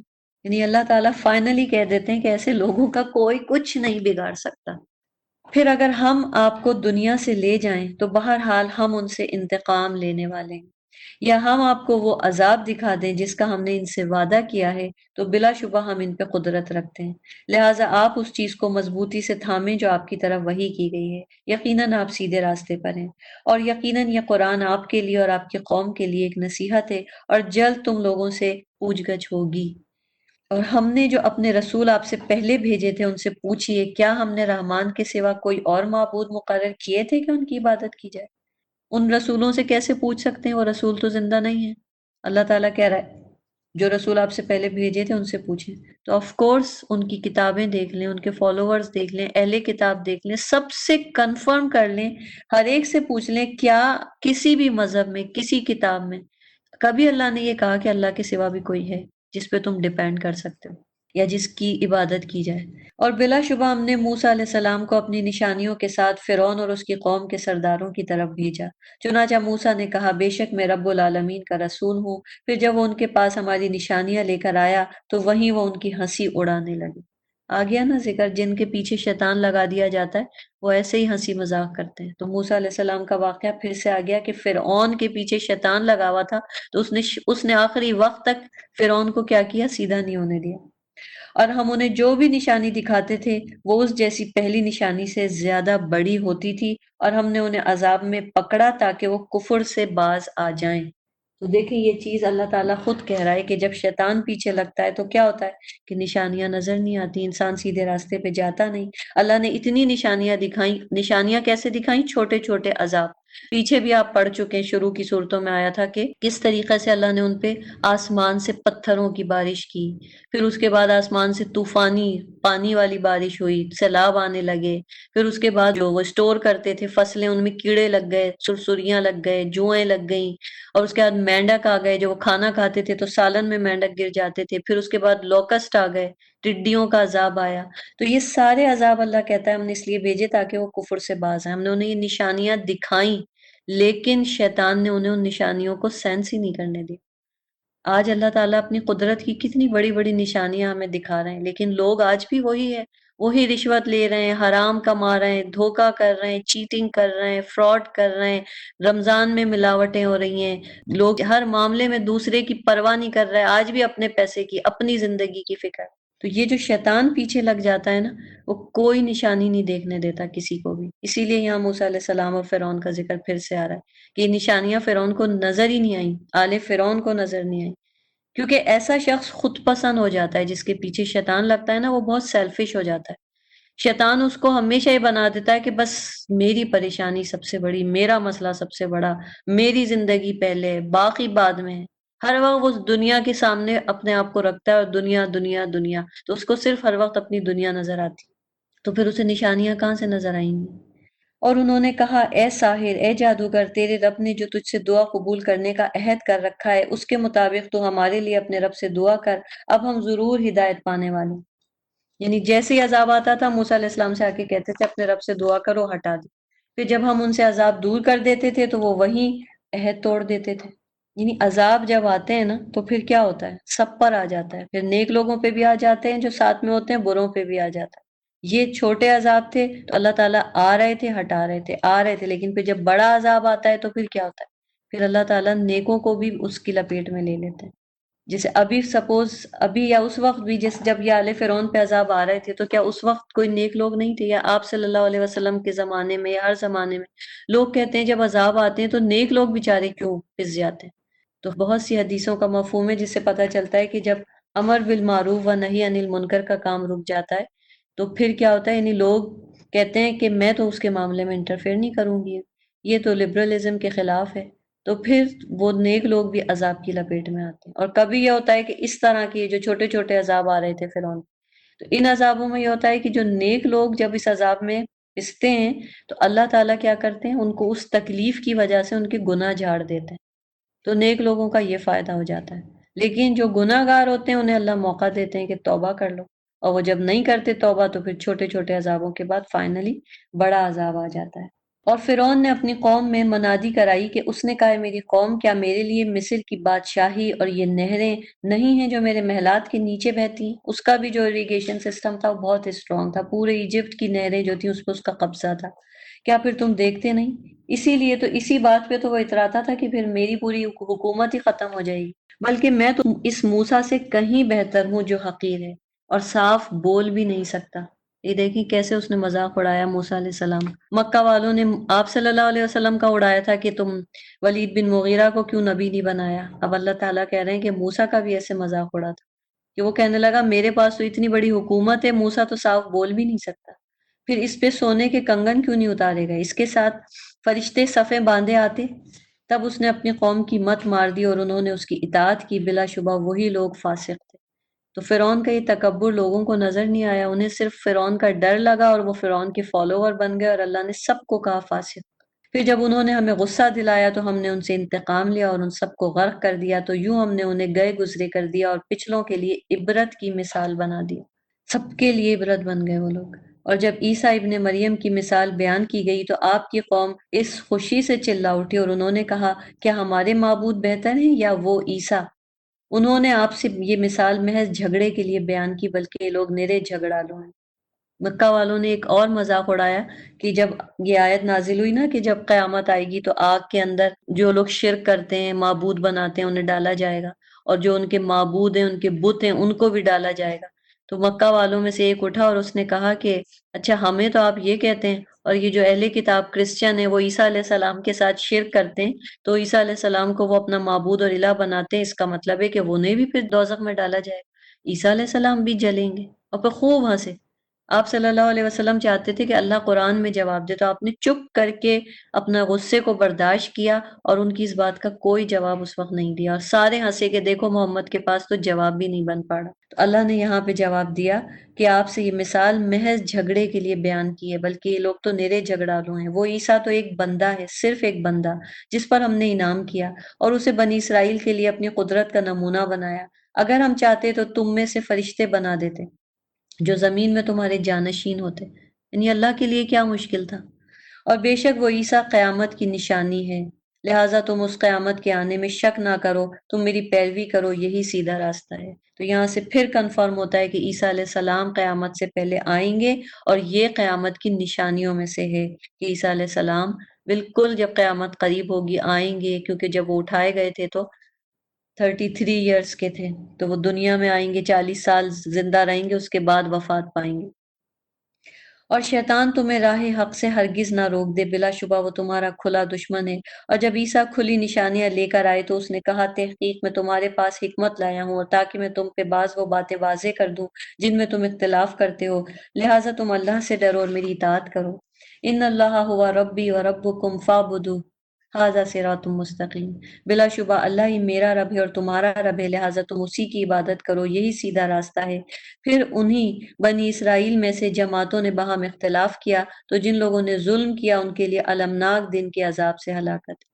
تو انہوں نے تو عیسیٰ علیہ السلام کو ہی نہیں مانا، جو ان کے فالوورز تھے انہوں نے انہیں الہ بنا ڈالا، ٹرینٹی پہ چلے گئے۔ جو ان کو نہیں مانتے تھے جیوز، انہوں نے اختلاف کیا، انہوں نے ان کے اوپر الزام لگائے، بی بی مریم پہ الزام لگائے، زنا کا الزام لگایا، نعوذ باللہ۔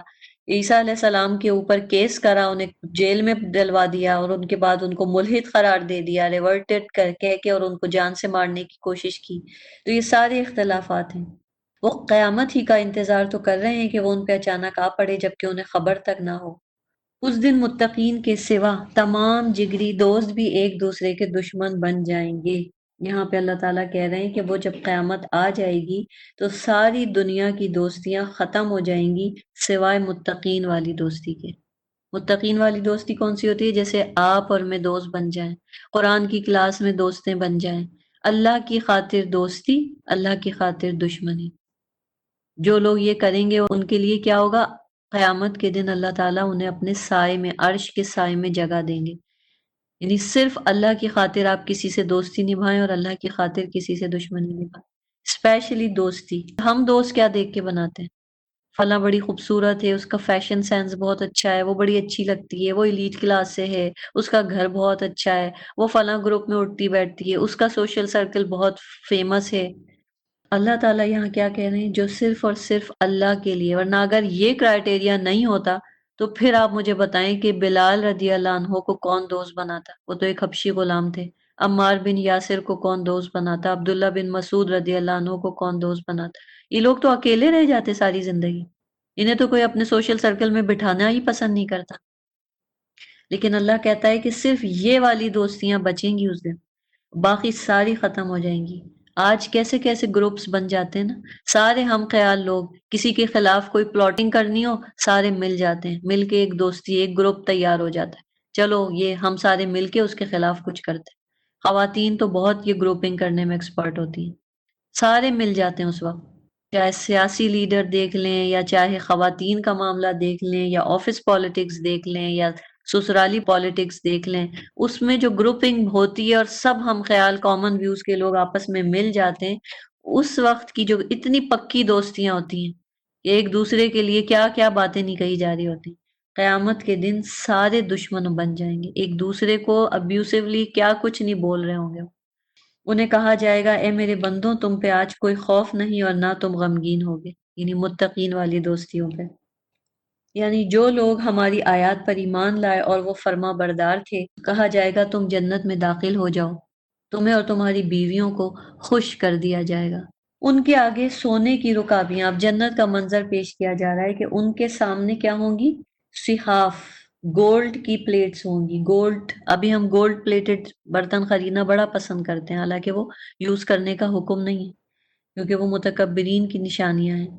لیکن جنت میں سونے کی رکابیاں ہوں گی، ساغروں کے دور چل رہے ہوں گے، گولڈ کے گلاسز ہوں گے، ہر من پسند اور آنکھوں کو لذت دینے والی چیزیں اس جنت میں ہوں گی، اور تم اس میں ہمیشہ رہو گے، اور یہی وہ جنت ہے جس کے تم وارث بنائے گئے ہو ان اعمال کے بدلے جو تم کرتے رہے۔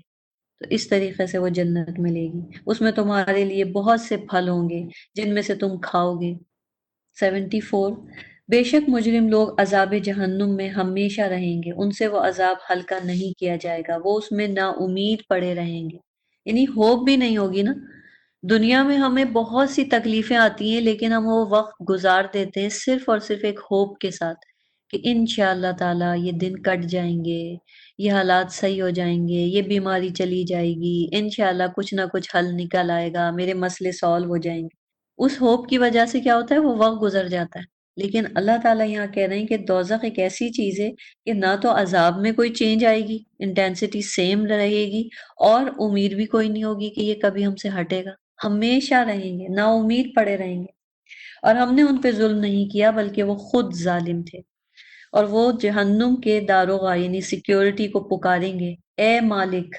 جہنم کا جو سیکیورٹی اس کا نام ہے مالک، تو وہ اس کا نام لے لے کے پکاریں گے، اے مالک تیرا رب ہمارا کام ہی تمام کر دے، یعنی اب بس اس سے بہتر ہے کہ وہ ہمیں مار ڈالے۔ تو وہ کہے گا بے شک تم تو ہمیشہ اسی عذاب میں رہو گے، یعنی اب موت نہیں ہے، موت ختم ہو گئی جنت دوزخ میں جانے کے بعد۔ بلا شبہ ہم تمہارے پاس حق لائے تھے لیکن تمہارے اکثر لوگ حق کو ناپسند کرنے والے تھے۔ میجورٹی نے ہمیشہ صحیح بات کو ریجیکٹ کیا کیونکہ سچ سننا اور سچ بولنا کڑوا لگتا تھا۔ کیا انہوں نے مشرکین مکہ نے کسی اقدام کا پختہ فیصلہ کر لیا تو ہم بھی قطعی فیصلہ کرنے والے ہیں۔ ام یحسبون انا لا نسمع سرهم ونجواهم، کیا وہ خیال کرتے ہیں کہ بے شک ہم ان کی خفیہ باتیں اور سرگوشیاں ان کی وسپرنگ نہیں سنتے؟ کیوں نہیں، اور ہمارے بھیجے ہوئے فرشتے ان کے پاس ہی لکھتے رہتے ہیں۔ اس سین کو ذہن میں رکھیں کہ ہم کچھ خفیہ خفیہ کر رہے ہیں اور ہمارے اللہ کے بھیجے ہوئے فرشتے بالکل ہمارے پاس بیٹھے ہیں اور لکھ رہے ہیں، اسکرائب کرتے چلے جا رہے ہیں، پین چل رہا ہے چل رہا ہے چل رہا ہے، سب چیزیں لکھ رہے ہیں، ٹائپ کر رہے ہیں یا ریکارڈ کر رہے ہیں، بٹن دبایا ہوا ہے اور ساری ریکارڈنگ ہو رہی ہے ہمارے پیچھے، اور ہم لگے ہوئے ہیں سازشیں کرنے میں، خفیہ خفیہ باتیں۔ کوئی برا سا میسج ہم ٹائپ کر رہے ہوتے ہیں، کسی کو بھیج رہے ہوتے ہیں، یا کسی کی کوئی بات ہم کسی کا سیکرٹ کسی کے سامنے کھول رہے ہوتے ہیں، وہ میسج ہم ٹائپ کر رہے ہوتے ہیں، ٹک ٹک ٹک ٹک۔ اس وقت سوچ لیں کہ جو ہم اتنا برا کام کر رہے ہیں کہ چپکے سے کر رہے ہیں کہ ہم سمجھ رہے ہیں کسی کو نہیں پتا، میں اس کی پرسنل ونڈو پہ یہ میسج بھیج کے اسے بتاؤں، اس وقت سوچ لیں کہ ہمارے پیچھے ایک فرشتہ ہے جو ایز اٹ از جو ہم کر رہے ہیں وہ سب کچھ ریکارڈ کر رہا ہے، اور قیامت کے دن وہ سامنے سب کے دنیا کے سامنے دکھایا جائے گا کہ دیکھو تم نے اس دن یہ کام کیا تھا ایسے۔ اے نبی صلی اللہ علیہ وسلم آپ کہہ دیجئے اگر رحمان کی کوئی اولاد ہوتی تو سب سے پہلے میں ہی اس کی عبادت کرنے والا ہوتا۔ آسمانوں اور زمین کا رب اور عرش کا رب ان باتوں سے پاک ہی جو وہ بیان کرتے ہیں، چنانچہ آپ انہیں چھوڑ دیں، وہ اپنے باطل خیالات میں الجھے رہیں، کھیل تماشے میں لگے رہیں، حتیٰ کہ وہ اپنے اس دن کو دیکھ لیں جس کا ان سے وعدہ کیا جاتا ہے۔ تو نبی کو بھی حکم ہوتا تھا کہ بس جب ایکسٹریم ہو گئی اب ان کو ان کے حال پہ چھوڑ دو، اور وہی اللہ آسمان میں بھی معبود ہے اور زمین میں بھی معبود ہے، اور وہ بہت حکمت والا ہے، خوب جاننے والا ہے، اور وہ بہت بابرکت ذات ہے جس کے لیے آسمانوں اور زمین کی اور جو کچھ ان کے درمیان ہے اس سب کی بادشاہی ہے، اور اسی کے پاس قیامت کا علم ہے اور اسی کی طرف تم لوٹائے جاؤ گے۔ اور وہ اللہ کو چھوڑ کر جنہیں پکارتے ہیں وہ سفارش کا اختیار نہیں رکھتے سوائے ان کے جنہوں نے حق کی گواہی دی، اور وہ علم بھی رکھتے ہیں۔ اور اگر آپ ان سے پوچھیں کہ انہیں کس نے پیدا کیا تو وہ ضرور کہیں گے اللہ نے، پھر وہ کہاں بہکائے جاتے ہیں۔ اس رسول کے اس قول کی قسم کہ اے رب بے شک یہ لوگ ایمان نہیں لائیں گے، لہٰذا اے نبی ان سے درگزر کیجیے اور کہہ دیجیے سلام ہے، پھر ان قریب وہ جان لوں گے۔ یعنی بار بار حکم ہوتا تھا نبی کو فصفح عنہم فصفح عنہم، نیکسٹ پیج نیکسٹ پیج، چھوڑیں، بات گئی رات گئی بات گئی، ختم کریں، آگے بڑھیں آگے بڑھیں۔ کیونکہ ہوتا کیا ہے کہ جب ہم پیچھے کی باتوں کو لے کے بیٹھے رہتے ہیں نا تو ہر وقت ہم پھر روتے ہی رہتے ہیں، کڑتے جلتے ہی رہتے ہیں۔ اس پیج کو پلٹیں، نیکسٹ پیج پہ جائیں، اگنور کریں، ختم کریں۔ اور اللہ نے یہ اس لیے کیا کیونکہ اللہ تعالیٰ ان کو ٹائم دینا چاہتا تھا۔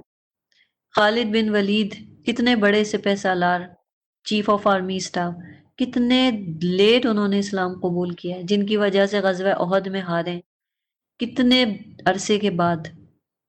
لیکن اللہ تعالیٰ نے کیونکہ یہ ٹائم لمٹ دی تھی، اسی لیے اگر اللہ اسی وقت سارے مکہ کو پکڑ لیتا، عذاب اتار دیتا، تو سب کچھ ختم ہو جاتا۔ سورۃ الدخان مکی سورت ہے۔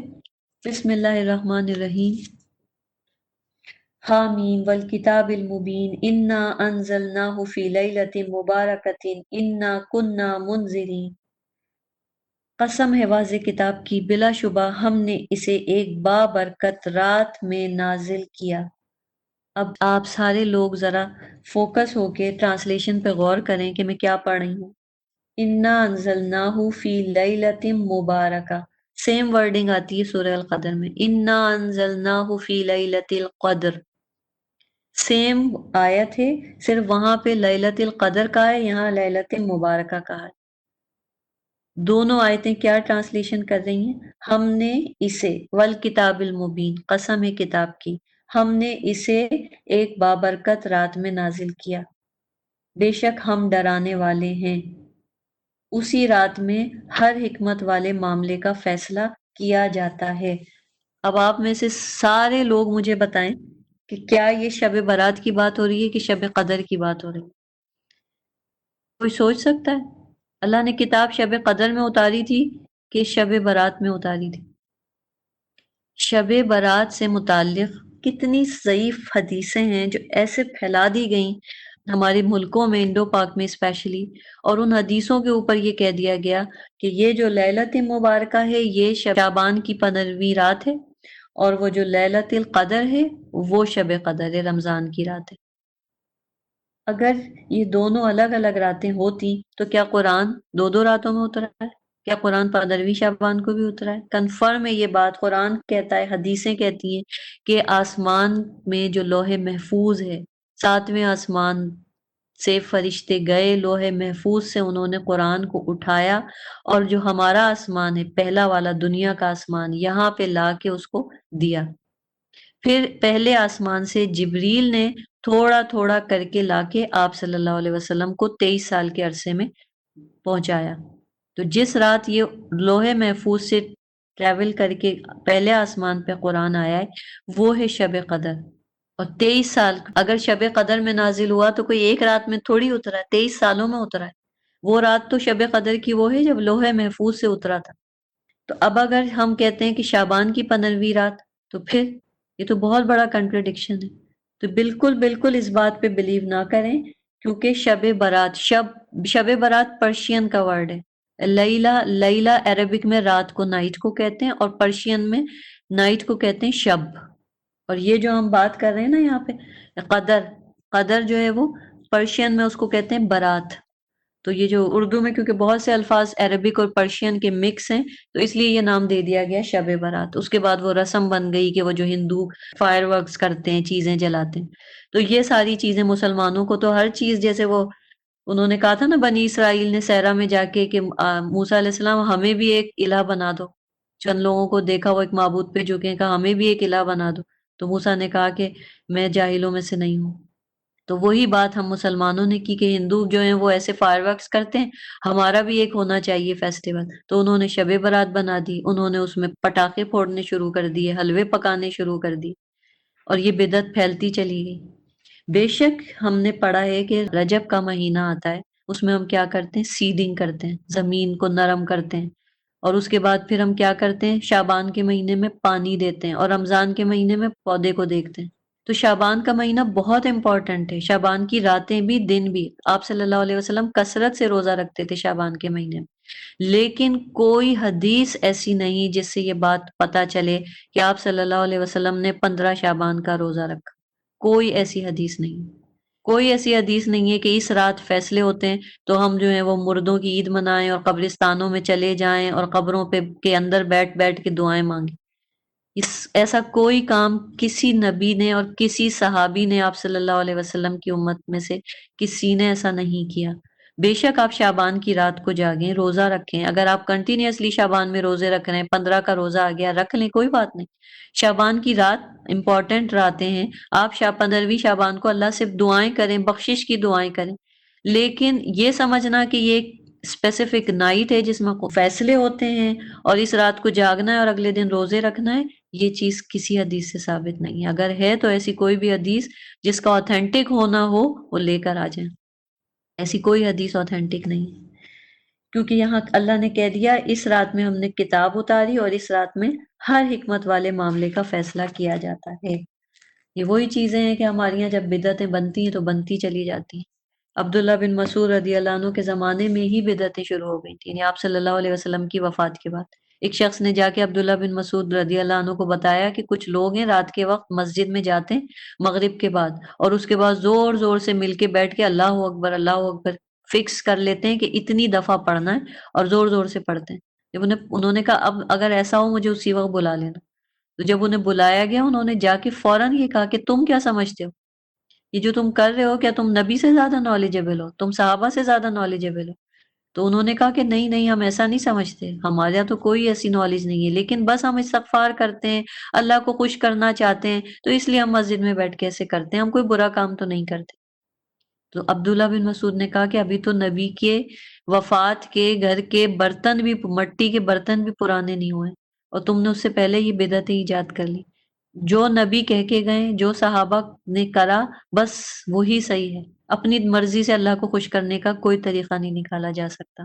ورس 5، امرن من عندنا انا کننا مرسلین، خاص ہمارے حکم سے بے شک ہم رسول بھیجنے والے ہیں آپ کے رب کی خاص رحمت سے، بلا شبہ وہی خوب سننے والا ہے، خوب جاننے والا ہے، جو آسمانوں اور زمین کا رب ہے اور ان کا بھی جو کچھ ان دونوں کے درمیان ہے، اگر تم یقین کرنے والے ہو۔ اس کے سوا کوئی سچا معبود نہیں، وہی زندہ کرتا ہے، وہی مارتا ہے، وہی تمہارا اور تمہارے اگلے باپ دادوں کا رب ہے، مگر کفار کو یقین نہیں، بلکہ وہ شک میں پڑے کھیل رہے ہیں۔ تو آپ اس دن کا انتظار کریں جب آسمان صاف دھواں لائے گا، اس پہ سورہ کا نام ہے دخان، اسموک کو کہتے ہیں، دھوئیں کو کہتے ہیں، کہ آپ اس دن کا انتظار کریں جب آسمان صاف دھواں لائے گا جو لوگوں کو ڈھانپ دے گا، کہا جائے گا یہ ہے دردناک عذاب، کافر کہیں گے اے ہمارے رب ہم سے یہ عذاب دور کر دے، بلا شبہ ہم ایمان لانے والے ہیں۔ اب اس آیت سے متعلق دو طرح کی اوپینین پائی جاتی ہیں۔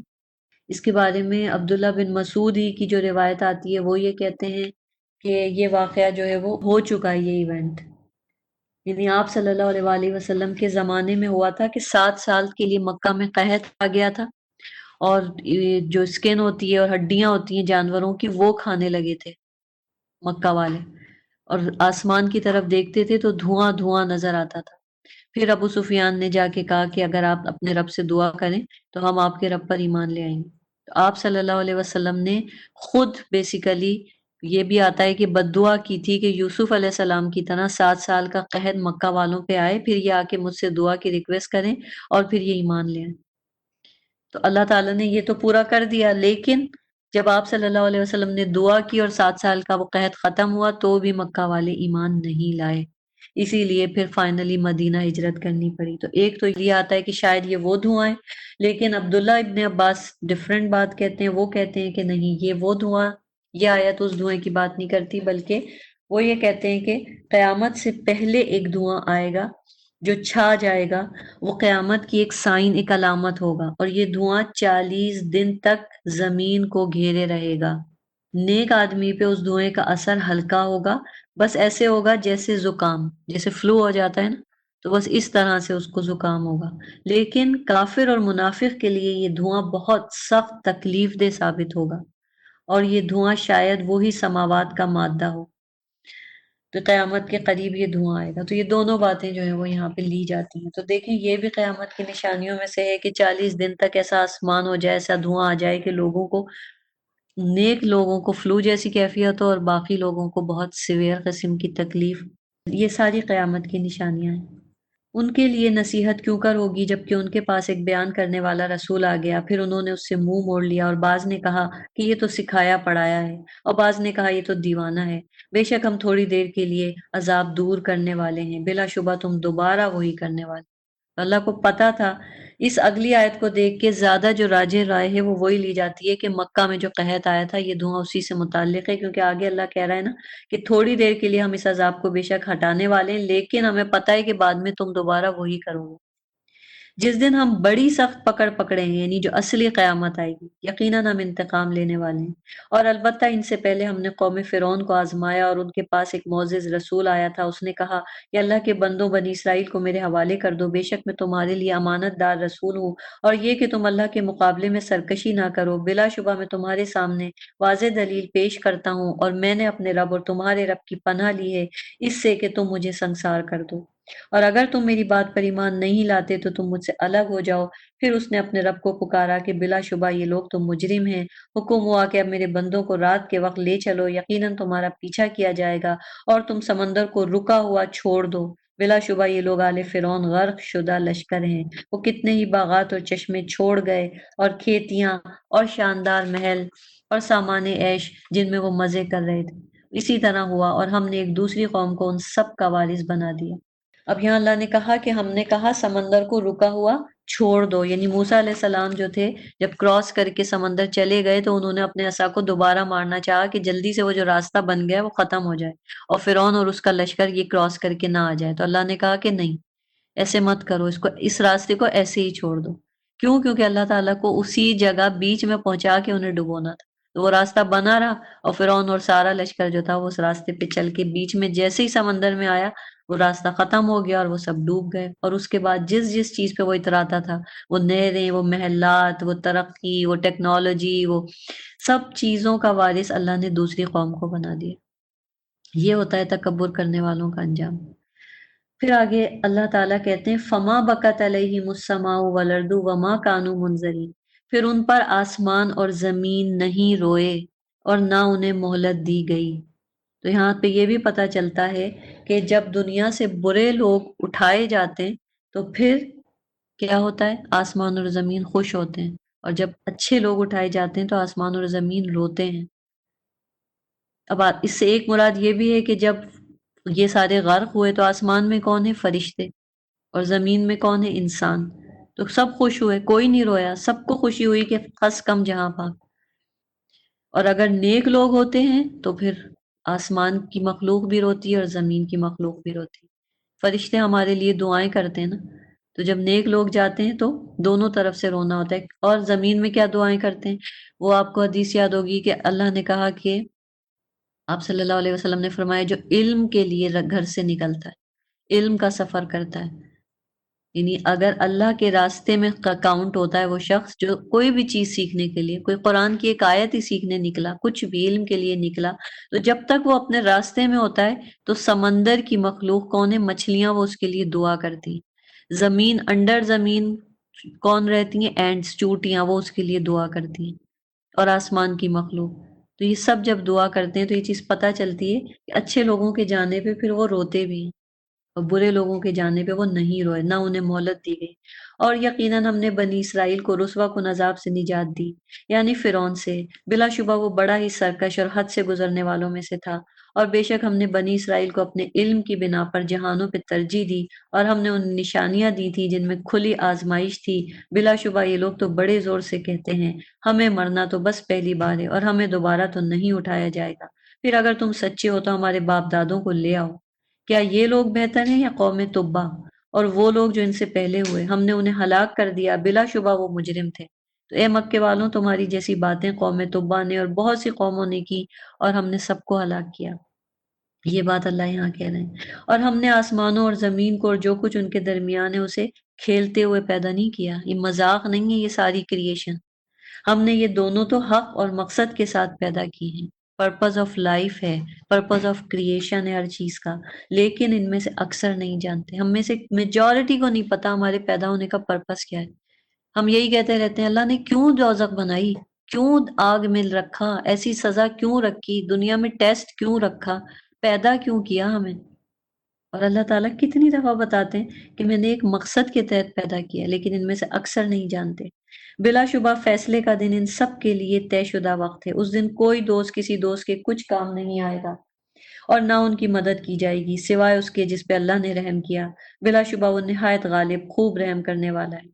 اور بے شک زقوم، تھوہر کا درخت، گناہ گار کا کھانا ہے، پگھلا ہوا تانبا یعنی مولٹن کاپر یا تلچھٹ، وہ جو آئل گرم ہو کے جو بچ جاتا ہے، اس کا جو ریزیڈیو ہوتا ہے، اس کی مانند یہ ہے گناہگار کا کھانا، وہ پیٹ میں جا کے کھولے گا، آنتوں میں کھولے گا، پھر تیز گرم پانی کے کھولنے کی طرح حکم ہوگا اسے پکڑو، گھسیٹتے ہوئے جہنم کے درمیان لے جاؤ، پھر اس کے سر پر تیز گرم پانی کا عذاب انڈیلو۔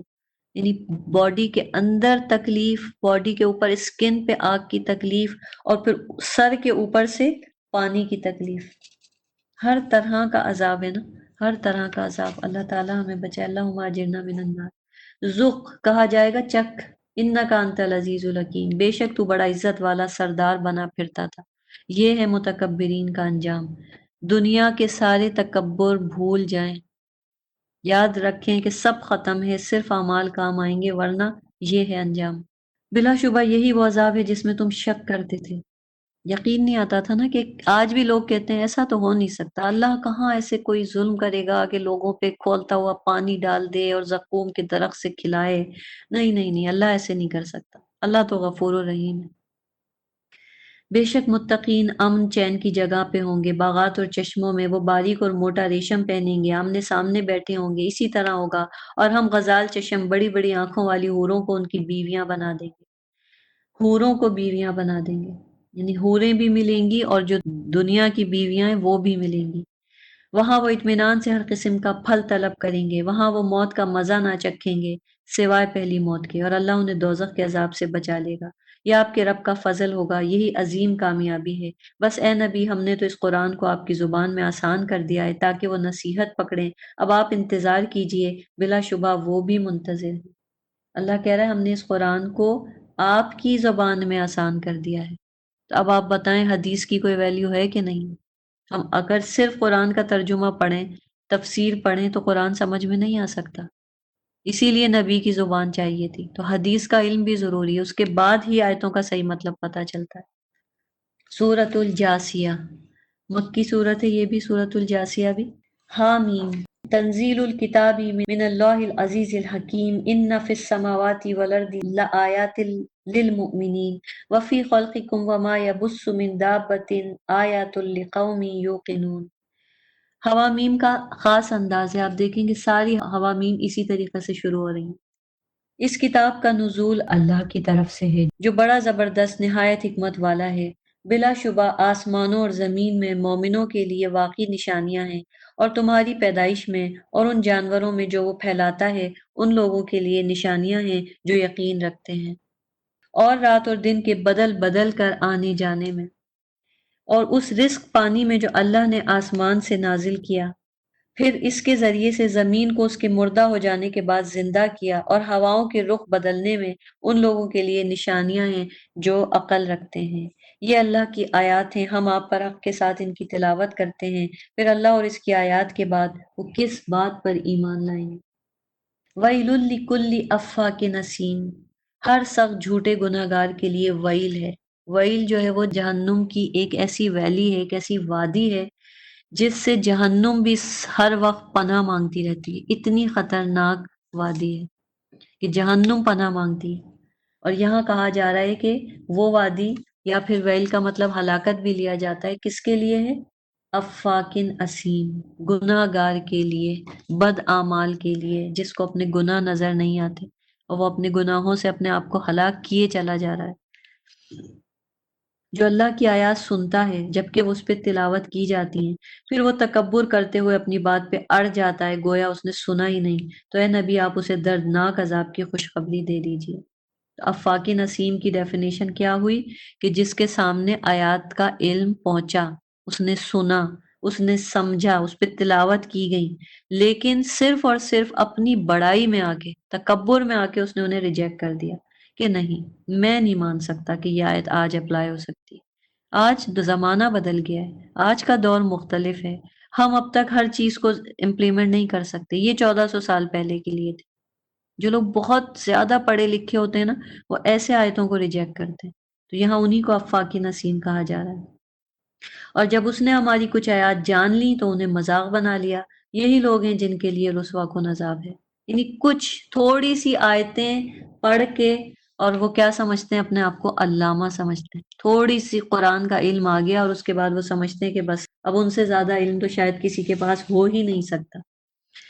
ایک حدیث دیکھ لیتے ہیں، اس کے لیے آتا ہے، سلسلہ صحیحہ کی حدیث ہے کہ آپ صلی اللہ علیہ وسلم نے فرمایا کہ قیامت کے قریب ہونے کی علامت یہ ہے کہ برے لوگوں کو مرتبوں میں بلند کر دیا جائے گا، یعنی جو دنیا کے برے، اللہ کے نزدیک برے لوگ ہوں گے وہ دنیا میں اسٹیٹس وائز بہت ہائی ہوں گے، اور نیک لوگوں کو گرا دیا جائے گا۔ جو نیک لوگ ہوں گے ان کی کوئی عزت نہیں ہوگی، کوئی ویلیو نہیں ہوگی، باتیں زیادہ ہوں گی اور عمل کم ہو جائے گا۔ لوگوں کو مثنیٰ قرآن پڑھائے گا اور ان میں سے کوئی ایسا نہیں ہوگا جو اسے روکے، رد کرے۔ تو کہا گیا کہ مثنیٰ سے کیا مراد ہے؟ تو فرمایا کہ جس نے اللہ کی کتاب چھوڑ کے باقی سب کچھ لکھا پڑھا ہوگا، یعنی دنیاوی لحاظ سے وہ شخص بہت زیادہ ہائیلی انٹلیکچوئل ہو سکتا ہے، پی ایچ ڈی کیا ہوا ہو یا ڈبل ماسٹرز کیا ہوا ہو یا بہت ساری سرٹیفیکیشنز ہوں، لیکن قرآن نہیں پڑھا ہوگا اس نے، اور وہ بغیر کو قرآن کو پڑھے لوگوں کو قرآن پڑھانے لگے گا، اور اس کی غلطیاں نکالنے والا بھی کوئی نہیں ہوگا۔ یعنی سوچیں، قیامت سے قریب علم اٹھ جائے گا نا، دین کا علم کیسے اٹھے گا کہ اسکالرز ختم ہوتے چلے جائیں گے، اور ایک وقت یہ آ جائے گا کہ لوگوں کو یہ بھی نہیں پتا چلے گا کہ فلاں شخص غلط قرآن پڑھا رہا ہے، یہ غلط بتا رہا ہے، اتنی جہالت عام ہو جائے گی۔ تو یہاں پر یہی بات اللہ تعالیٰ نے اس آیت میں کہی۔ آگے دیکھتے ہیں، ان کے آگے جہنم ہے اور جو کچھ انہوں نے کمایا ہے ان کے کچھ بھی کام نہیں آئے گا، نہ وہ دیوتا کام آئیں گے جنہیں انہوں نے اللہ کے سوا کارساز بنا لیا، اور ان کے لیے بہت بڑا عذاب ہے۔ یہ قرآن تو ہدایت ہے، اور وہ لوگ جنہوں نے اپنے رب کی آیات کا انکار کیا ان کے لیے سخت قسم کا دردناک عذاب ہے۔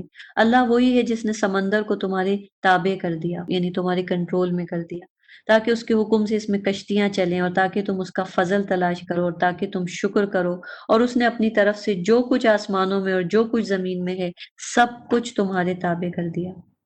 بے شک اس میں ان لوگوں کے لیے نشانیاں ہیں جو غور و فکر کرتے ہیں۔ اے نبی، آپ ایمان والوں سے کہہ دیجئے کہ وہ ان لوگوں سے درگزر کریں جو اللہ کے ایام کی امید نہیں رکھتے، تاکہ اللہ کچھ لوگوں کو ان اعمال کی سزا دے جو وہ کماتے رہے۔ نبی سے کہا جا رہا ہے کہ جو لوگ میرے بتائے ہوئے ایام، یہ جو گزشتہ قوموں کے واقعات ہیں اللہ تعالیٰ کے، سب جن کو میں بار بار قرآن میں سناتا ہوں، بار بار ریپیٹ کرتا ہوں، مکہ میں تو بار بار یہی صورتیں اتر رہی تھیں، لیکن اس کے باوجود ان پہ کوئی اثر نہیں ہوتا، تو آپ کیا کریں؟ آپ ان لوگوں کو اگنور کر دیں۔ کیوں؟ تاکہ ان کا جو ٹائم ہے گناہ کرنے کا وہ اور بڑھ جائے، اور یہ اپنے گناہوں میں مزید زیادہ ہو جائیں، پھر اللہ ان کو ان اعمال کی سزا دے جو وہ کماتے رہے ہیں۔ جس نے نیک عمل کیا تو اس کا فائدہ اسی کو ہے، اور جس نے برا کیا تو اس کا وبال اسی پر ہے، پھر تم اپنے رب ہی کی طرف لوٹائے جاؤ گے۔ اور یقیناً ہم نے بنی اسرائیل کو کتاب اور حکومت اور نبوت دی، اور ہم نے انہیں پاکیزہ چیزوں سے رزق دیا، اور ہم نے انہیں جہانوں پہ فضیلت دی، اور ہم نے انہیں دین کی بابت واضح نشانیاں دی۔ ساری کتابیں، سارے پیغمبر تو اللہ نے سب بنی اسرائیل میں دے دیے، پھر بھی انہوں نے کیا کیا؟ انہوں نے اپنے پاس علم آ جانے کے بعد ہی محض آپس کی ضد سے اختلاف برپا کیا، ورژن بدلے، ٹرانسلیشن بدلی، تفسیریں بدلی، اپنی منمانیاں کی۔ بے شک آپ کا رب روز قیامت ان کے درمیان ان باتوں کا فیصلہ کرے گا جن میں وہ اختلاف کرتے رہے ہیں۔ ثم جعلناک علی شریعۃ من الامر فاتبعها ولا تتبع اهواء الذین لا یعلمون۔ پھر ہم نے اے نبی آپ کو دین کے واضح راستے پہ لگا دیا، لہٰذا آپ اس کی پیروی کریں اور ان لوگوں کی خواہشات کی پیروی نہ کریں جو علم نہیں رکھتے۔ بلا شبہ وہ اللہ کے عذاب سے آپ کے کچھ بھی کام نہیں آئیں گے، اور بے شک ظالم لوگ ایک دوسرے کے دوست ہیں اور اللہ متقین کا دوست ہے۔ تو مت ڈرا کریں جب ہم کو لوگ چڑھاتے ہیں نا، ساری اپوزیشن اور ساری غلط اور سارے گمراہ لوگ آپس میں مل کے ہمارا مذاق اڑاتے ہیں، تو اس آیت کو یاد کر لیں کہ ظالم لوگ ایک دوسرے کے دوست ہیں، اور متقین کا دوست کون ہے؟ اللہ ہے۔ اللہ سے بڑھ کے دوستی کس کی ہوگی؟ ابراہیم علیہ السلام کو اللہ نے کہا خلیل اللہ، اللہ کا دوست۔ قرآن لوگوں کے لیے بصیرت ہے، ان لوگوں کے لیے ہدایت اور رحمت ہے جو یقین رکھتے ہیں۔ بس شک نہ کریں، اس قرآن کو اگر آپ نے شک سے پڑھا نا کہ پتہ نہیں یہ آیت یہ واقعی یہ یہی کہہ رہی، واقعی اللہ نے اتنا مشکل حکم اتار دیا، کیا واقعی ایسا ہو سکتا ہے؟ اگر شک نہیں ہے نا تو بے شک 100% یقین کے ساتھ ہے کہ آپ کو ہدایت اور رحمت مل جائے گی، بصیرت مل جائے گی۔ کیا جن لوگوں نے برائیوں کا ارتکاب کیا وہ یہ خیال کرتے ہیں کہ ہم انہیں ان لوگوں کی طرح کر دیں گے جو ایمان لائے اور انہوں نے نیک عمل کیے، ان کا جینا اور مرنا برابر ہے؟ برا ہے جو وہ فیصلہ کرتے ہیں۔ اور اللہ نے آسمان اور زمین کو حق کے ساتھ پیدا کیا تاکہ ہر شخص کو اس کے اعمال کی ٹھیک ٹھیک جزا دی جائے اور ان پر ظلم نہیں کیا جائے گا۔ کیا پھر آپ نے اسے دیکھا جس نے اپنی خواہش نفس کو اپنا معبود بنا لیا؟ افرائیت من اتخذ الہہ ہواہ، پیچھے بھی ہم نے یہ آیت دیکھی کہ بعض لوگوں کے نزدیک بت معبود نہیں ہوتے، کوئی امام معبود نہیں ہوتے، قبروں میں پڑے ہوئے لوگ معبود نہیں ہوتے۔ وہ کس کو معبود بناتے ہیں؟ اپنے دل کو۔ بہت سی خواتین ہیں وہ کہتی ہیں مجھ پہ بڑے موڈ سوئنگز آتے ہیں، میں کیا کروں، میں بہت مجبور ہوں۔ وہ میرے موڈ سوئنگز کا ٹائم چل رہا تھا، کبھی میرا موڈ ہوتا ہے میں یہ کروں، کبھی میرا موڈ ہوتا ہے میں وہ کروں۔ یہ بہت خطرناک بات ہے۔ انسان اپنے موڈ کا غلام نہیں ہوتا، انسان اللہ کا غلام ہوتا ہے۔ یا تو آپ اللہ کی بندگی کر لیں یا اپنے موڈ کی بندگی کر لیں۔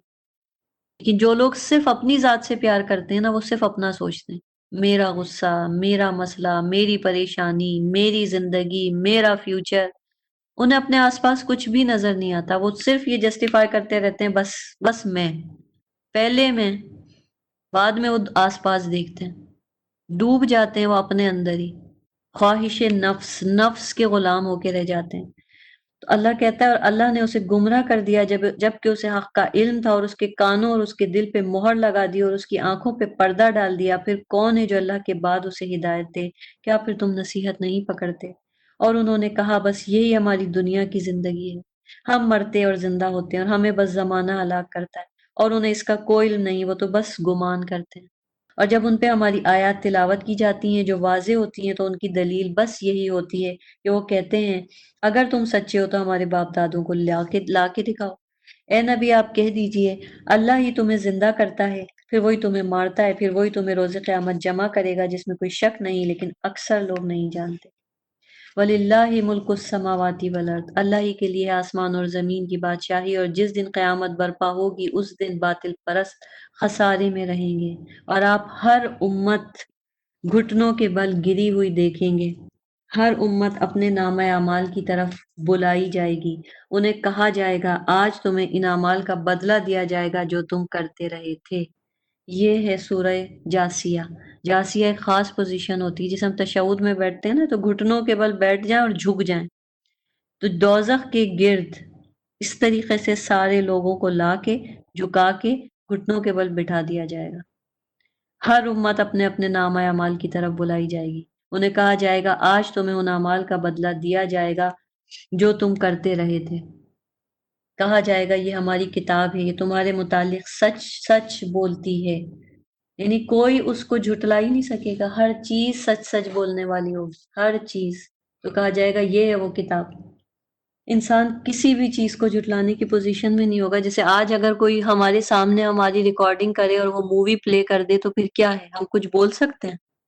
بہت سے لوگ تو وہ بھی کہہ دیتے ہیں کہ نہیں یہ بھی جھوٹ ہے، اور وہاں پہ بھی کچھ لوگ ایسے کہیں گے، لیکن اللہ تعالیٰ سب کچھ سامنے لا کے پیش کر دیں گے۔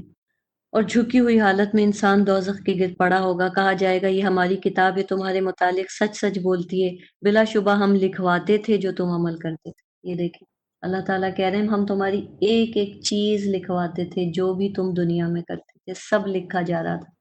اور یہ بات اللہ نے ہمیں بتا دی، چھپا کے نہیں رکھی ہے، یہ وارننگ سائن قرآن میں بار بار بتا دی، پیچھے بھی ابھی آئی ہے، ہر جگہ آ جاتی ہے۔ تو ہم یہ نہیں کہہ سکتے کہ اچھا اللہ تعالیٰ ہمیں تو پتہ ہی نہیں تھا کہ میری تو ریکارڈنگ ہو رہی ہے، تو کتنی غلط بات ہے۔ آج بائی لا کسی کے لیے بھی آپ جا کے اس کی ریکارڈنگ کر لیں تو پولیس آپ کو پکڑ لے، کیونکہ الاؤ نہیں ہے کہ آپ کسی کو بتائے بغیر اس کی کوئی بھی چیز ریکارڈ کر لیں۔ تو یہ وہی چیز ہے کہ اللہ تعالیٰ نے تو یہ بھی نہیں کہ چپکے سے ریکارڈنگ کر لی، اللہ نے تو ہمیں بتا کے کی، جگہ جگہ قرآن میں بتایا ہے کہ دیکھو میں تمہارے اعمال لکھوا رہا ہوں، دیکھو میں سب چیزیں فرشتوں سے لکھوا رہا ہوں۔ لیکن جو لوگ ایمان لائے اور انہوں نے نیک عمل کیے تو اللہ انہیں اپنی رحمت میں داخل کرے گا، یہی واضح کامیابی ہے۔ لیکن جنہوں نے کفر کیا ان سے کہا جائے گا کیا پھر تم پر میری آیات تلاوت نہیں کی جاتی تھی تو تم نے تکبر کیا اور تم مجرم لوگ تھے۔ اور جب تم سے کہا جاتا تھا کہ بے شک اللہ کا وعدہ سچا ہے اور قیامت کے آنے میں کوئی شک نہیں، تو تم کہتے تھے ہم نہیں جانتے قیامت کیا ہے، ہمیں قیامت کا یوں ہی خیال سا آتا ہے اور ہم اس پہ یقین نہیں کر سکتے۔ اور ان کے سامنے ان کے اعمال کی برائیاں ظاہر ہو جائیں گی، انہیں وہ عذاب گھیر لے گا جس کا وہ مذاق اڑایا کرتے تھے۔ ان سے کہا جائے گا آج ہم تمہیں بھول جائیں گے جیسے تم اپنے اس دن کی ملاقات کو بھول گئے تھے، اور تمہارا ٹھکانہ آگ ہے اور تمہارا مددگار کوئی نہیں۔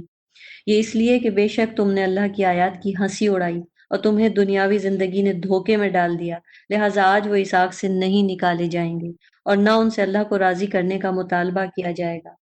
فَلِلَّهِ الْحَمْدُ رَبِّ السَّمَاوَاتِ وَرَبِّ الْأَرْضِ رَبِّ الْعَالَمِينَ وَلَهُ الْكِبْرِيَاءُ فِي السَّمَاوَاتِ وَالْأَرْضِ وَهُوَ الْعَزِيزُ الْحَكِيمُ۔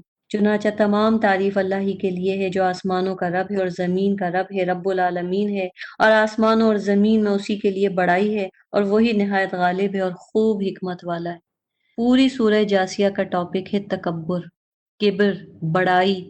ہر انسان اپنے آپ کو بڑا سمجھتا ہے، ہر انسان یہ سمجھتا ہے جو میں سوچ رہی ہوں، جو میں کر رہی ہوں وہ صحیح اور باقی سب غلط ہے۔